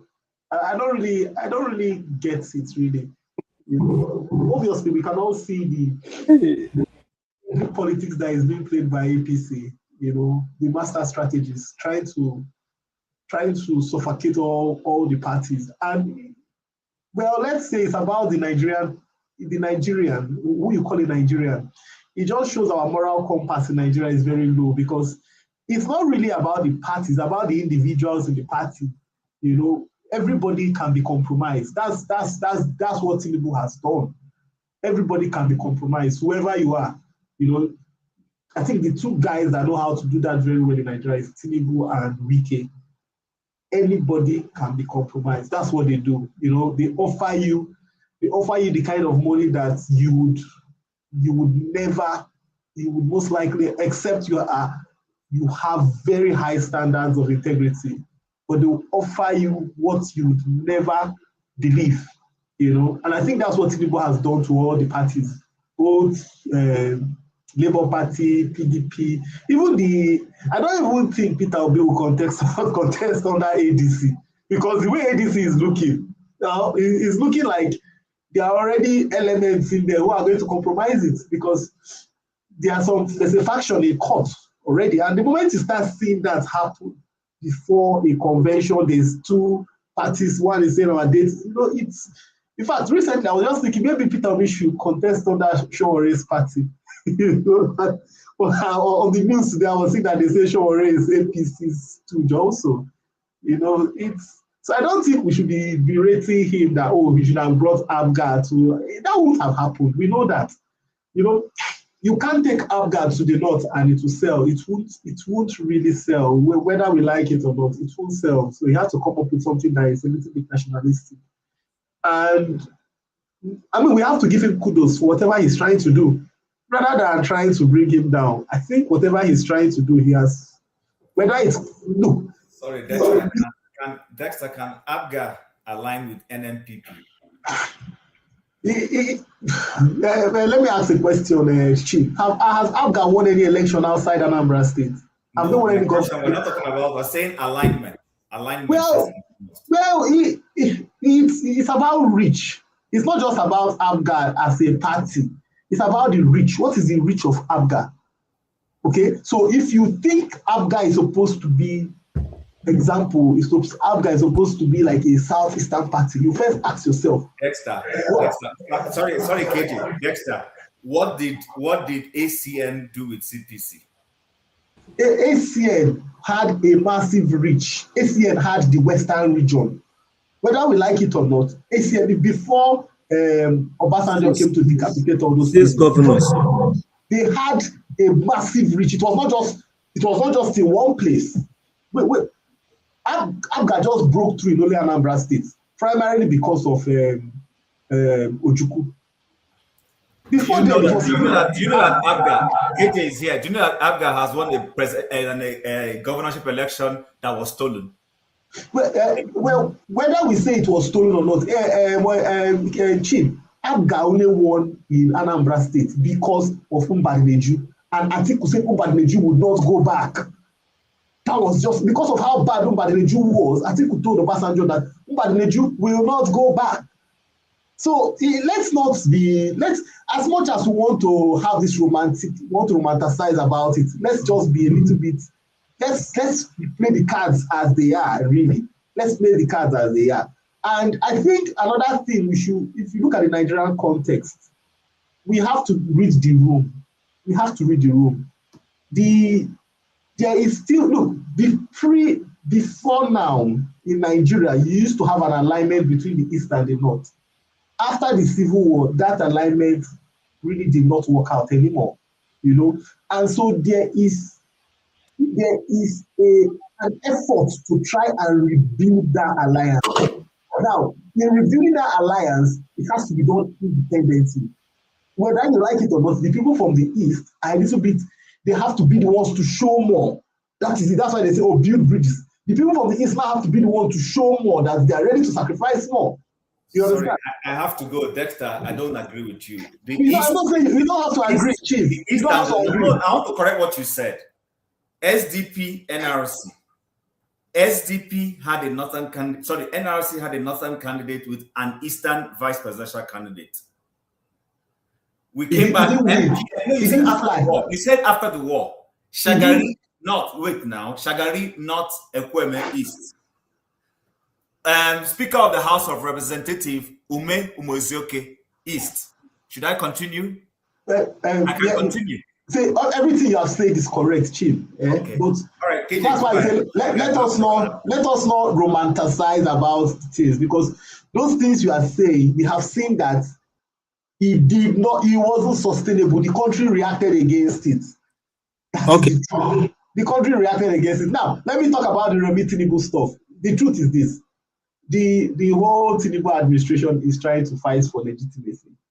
That's the whole truth about it. They are trying to, I think what Tinubu is trying to do is put all the structures in place, rig the election, and then say, oh, look, I had all this, and so that's the reason why I won the election.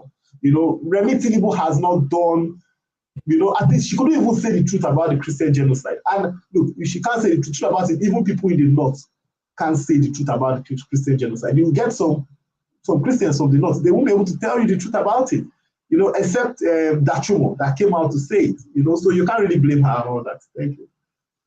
Okay. Thank you so much. All right. So, Oti, go ahead, sir.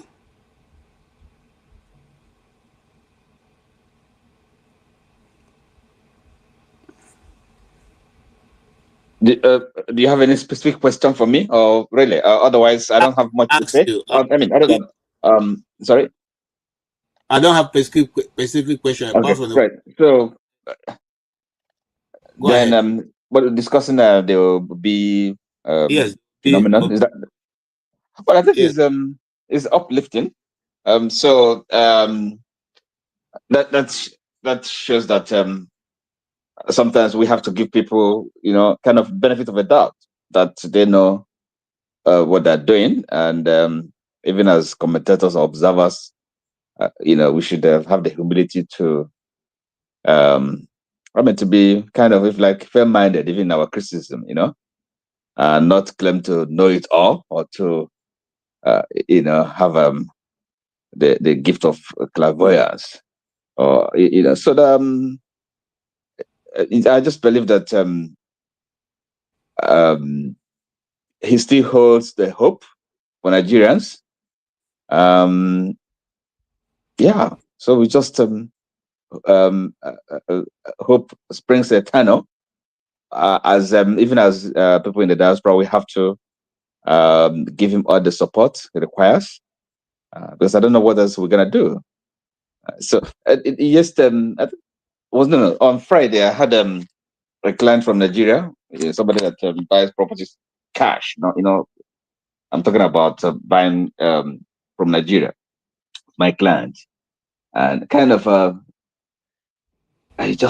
guys believe that people that live in Nigeria, seeing what people are going through, and to this man, who is, you know, just feel that nothing, you know, there's nothing to complain about. Wow, what is all this noise about? You know, the first thing I asked him was electricity. He said no, he hasn't seen any kind of protest or demonstration about problem with electricity or darkness. Wow, I said this. Yeah, so invariably he thinks the government is doing well. But as a member of the elite class, he comes here to stay with the family, and goes back to Nigeria. It doesn't feel it. But we know that we need a change. The country, we need a new direction. So that's yeah. What can we say? It's a vindication of those who kind of have kept their faith with Obi. Yes, it's difficult. It's tough. So yeah, we should I'll be more charitable and give him every support he needs, because he's not just fighting the battle for himself. It's all of us. Sorry, Osi, Yes, will you classify Obi as a right wing politician? Right wing? No, Yeah. no. What makes him right wing? No, it's not. It's not. Maybe being the. By the way, let me tell you. Hold on. Because sometimes we talk about this ideology thing here, and I just okay. But right wing, left wing. No, you don't have to. If identify with any of these kind of ideological, pose. You only need to be a human being with common sense. Just have common decency, right? And when you are in government, you know what the job is. It's public service, right? Let me tell you why I asked you that question. Maybe you will give you more. Okay.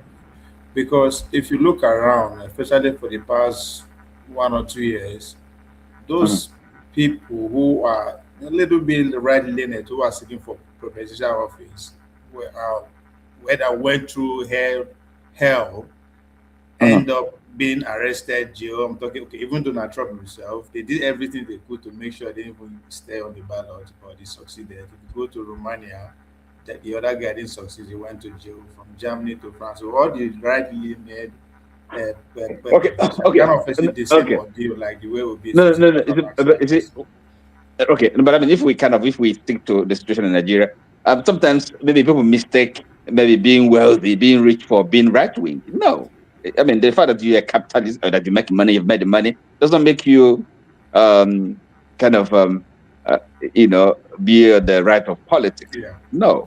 So that's I don't see him. You just have to have a kind of common should I say conservative? That's another way to conservative. Well, for one thing, he's not a radical and he's not a loony leftist. He's just a decent human being. The way I see him, he's a Catholic. So let me let me put that one in. So it's ideology. It's not something I'm kind of I put a lot of emphasis on. It's just politics. We know what politics is about. If you want to play it as okay. Okay, good, go ahead. So yeah, I think we have to kind of Ike here has demonstrated faithfulness and and hope and consistency. So we kind of we can take borrow a leaf or two from him. Okay, thank you so much. Thank you. Iffy. So let's get this right. People keep talking about Tinubu and Peter Obi and Atiku. These three people, they play different type of politics. Atiku and Tinubu, I call their politics of corruption, whether you like it or not. Why Obi is on the other side doesn't believe in that. Of course, we see what is going on. Atiku, if he's really going to contest, we don't know what is going on. Of course, you know that she's going to buy everybody, just like Tinubu is doing currently. So that is the difference between them. Obi left Labour Party. It's not by choice. He was forced to leave Labour Party. because Tinubu, of course, wants to frustrate Peter Obi. He knows that Peter Obi is a very big threat. If not, why is he worried? When prior to him, stealing the election, a Labour Party has been there. Nobody even knows anything about Labour Party until Peter Obi joined the party. And now everything has been fine until all these problems started with Peter Obi. And Peter Obi left. Peter Obi even said it, that everything they are doing it's all about him. They just want to frustrate him. So it's not that Peter Obi is jumping from one party to another. He knows what he wants. And because he cannot pay his way, just like they are doing, I guess that's why he's having the problem that he's having today. If Atiku choose to contest in ADC, unfortunately, he's going to lose because, the so-called obedient, they're not going to vote for him. If Obi and Kwankwaso, if they're going to be the husband and wife of this new party, if they're going to stay in ADC, it's going to be very interesting. But I want you to understand that nobody's talking about Atiku. Nobody's talking about Showore. In fact, I don't even know where Showore belongs at this point. The only person everybody's talking about is Peter Obi. Peter Obi left Anambra State Governor for how many years ago? More than 10 years ago, if not more than 20 years ago.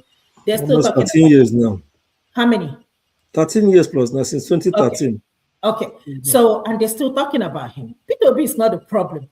But Tinubu knows what happened in the last election. So he doesn't want to, have any room for Obi to even have any chance to even be on the ballot. That is all he's doing. And the question you're going to ask yourself, you have about almost 32, 33 governors. You sharing rice and beans and all these things you're doing, but still you are afraid. What are you afraid of? You're afraid of Peter Obi. If not, tell me, why are you chasing this man everywhere he goes? If Peter Obi goes to another political party, trust me, Tinubu will do the same thing. So he's going to do everything with Wike and Akpabio to make sure they destabilize any party Peter Obi is going to be in, period. The opposition is about Peter Obi and no other person. They know that Atiku is not a threat. They know that any other person is not a threat. They know that the people are with Peter Obi and the love is organic. We can see that. If it's not because of corruption, there is no way Tinubu will be contesting for re-election. But because the assembly is so corrupt, National Assembly is so corrupt, the people around Tinubu is so corrupt because they want to hold on to power. Because not only dictatorship that we have in Nigeria now, we have totalitarian system of government where the president is the only person that's going to make the decision. So, what Obi is going through is just a pure, not even indirect, it's pure intimidation. Kulata, whether you like it or not, what is Tinubu afraid of? Just tell us, why can't we have free and fair election? Let us have free and fair election. If we have free and fair election today, by 12 noon, Tinubu and his wife, they will be back in Ikoyi, cooling. Let us have free and fair election. That is all we are asking for. I don't know why, Peter Obi is a problem. Coming to Tinubu's wife.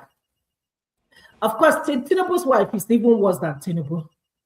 I will blankly call her a hypocrite. She's not a Christian. She's a Christian or pastor by mouth, but she is more dangerous than her husband. Have you ever heard any of the pastors criticize Tinubu lately? No. You haven't heard anybody say anything about it. The imam that said that they were giving was it 500 billion naira or such a huge amount of money, and somebody said if this amount was given to the imams, only God knows how much we're giving to the pastors. So you haven't heard any of them come out to criticize him. It's mainly people in the north are the people actually criticizing Tinubu at this point. So let's see how that's going to go. I'm not worried about what's going to happen in 2027. It's up to Nigerians, to choose who they want to be their president. But like I said, Tinubu, you are the commander-in-chief. You have everything aligned going for you, but you're still worried about somebody. and that somebody's a threat to you, it tells me that something is definitely wrong with Tinubu, to be honest with you at this point. Of course, we know we're not going to have a free and fair election. Of course, we're not going to see that. But it's up to Nigerians to come out and defend their votes. If that happens in Nigeria, Tinubu will be in Ikoyi by 12 noon on the day of election. And that's why Wike, all of them, they are fighting tooth and nail, because they know if P2 comes, all of them from A to Z will be at EFCC answering one question or the other. All right. Kulata, it's not about ticket. Let us go back to Nigeria. If you feel that Nigeria is working, go back. I don't know what you're doing in Georgia. Just go back to Nigeria and support Tinubu. Don't be on online supporting him. Okay, this is not how to that's not how to run a politics. And this is not in the country where you are. Even Trump, with all his shenanigans, he still doesn't have power over opposition. So forget about that. Take your children back to Nigeria, and then you can come, we can have a conversation. Other than that, thank you, and thank you. Thank you, Ify. I really appreciate you and your coming to be with us every time we put on the camera. And thank you also, Mr. Tony. Really, really appreciate you. Really appreciate you. My brother Ike, thank you so much. Thank you. Yeah, Oti, also appreciate you. Thank you for bringing that clarity to that word. Because every time we hear force majeure. Thank God today we now know what force majeure is. Baba blue, Olaba. Anyway, thank you, and BC, thank you. And hey, yeah, Ovio. Yeah, I suspect you don't go church today. I know you know. Why? You see my cloth now. You know, thank you so much, Ovio. Thank you. You guys make the program so easy. And you know, if you guys are not here to analyze these things, we will have no program, because how long can a man talk? You know. So, but when you guys come, your various different experiences, different capacities is brought to bear on the program, and consequently everybody is better for it. And that's the thing we are trying to encourage our people, that because a long time ago I had an opportunity to tell my original director, that Oga, as your friend, I'll advise you, because the original director does not mean that you must have the best idea. When you hold a staff meeting, take from the best of the ideas presented and implement. Nobody don't say it must come from you before you know the idea is good. So that is what Nigeria should learn. Learn that the best idea must not come from the president. Scout for people who have the ability. If you are going for conference, don't go because one king spoke some 3 Nigerian languages and then you clap hand and sign away the future of your children and your grandchildren. It doesn't make any sense to anybody. And a man took his time to analyze why he thinks that Mrs. Tinubu all this while has planned to do this. They plan to use her because nobody have ever seen her going to hold any service. She has not held any service. She doesn't have a church. So how come she's a pastor? You be pastor when they hold service. But it is better for the optics. They say a pastor married to a Muslim and the world is sold for it. However, now her and her God, because the spiritual realm know they lie. So if you answer a title that does not belong to you, you go answer on the other side. Okay. Having said that, don't forget to thank Tony Nnadi Jagu show for not coming today. That's why I know they're out. Oh no, I know that Tony Nnadi wasn't going to come because that me. So, and of course, Jide, the truth of the matter, no, I know Show supported me. Show was the one who sent me those videos because I know he wasn't going to be around, so he, done that. But here is where we are going, gentlemen and ladies. The people on the comment section, you guys were, you guys almost make me, I love to. I mean, how do you guys frame these things with frame? I will advise Mike. I will send the pastor to him to see whether he will give his life to Christ before 2027. But the way it is unlikely because the man is going deeper and deeper into the forest. Only when he meets a Bedike inside before he will turn back. So we wish him well. And the opposition in Nigeria it's not going to help us if we keep going individually, telling one another, I love Shore, but Shore, calm down, so that we all can see which way. I'm not asking you to go into line with them, but let us, see who is our worst of the pack and deal with that person and be able to get them into place. Yes, Pansa, Pansa, Pansa, I don't know what I've done to you, but I'm a full-blooded Igbo man with Igbo heart. So that I didn't choose Masker over you. Masker came before you. And Masker have been coming and going because his network was bad. I just want to explain that to you so you know nobody's trying to be funny on this program. We are not trying to be funny. What we'll make sure whether you are Igbo or Hausa or Yoruba or Igala, Itiv, Idoma, Basange, Basankumu, Itolo, Igede, will give you the same opportunity. We'll give every other person to express yourself. Thank you so much, every one person who has been there. Kulata, thank you for saving me. At least you're able to bless me with, something to buy tea. And we appreciate you. You may not always agree with us, but we also appreciate your coming. And I thank every one person who has been here with us, those I can mention, those I cannot mention because of time. God bless you all. Let's do this again next week. And until then, have a good night, everybody. Thank you. Have a good week, everyone. Yes, have a good week and a blessed weekend for them, a week for that matter. And make sure keep safe. Very important. Thank you all.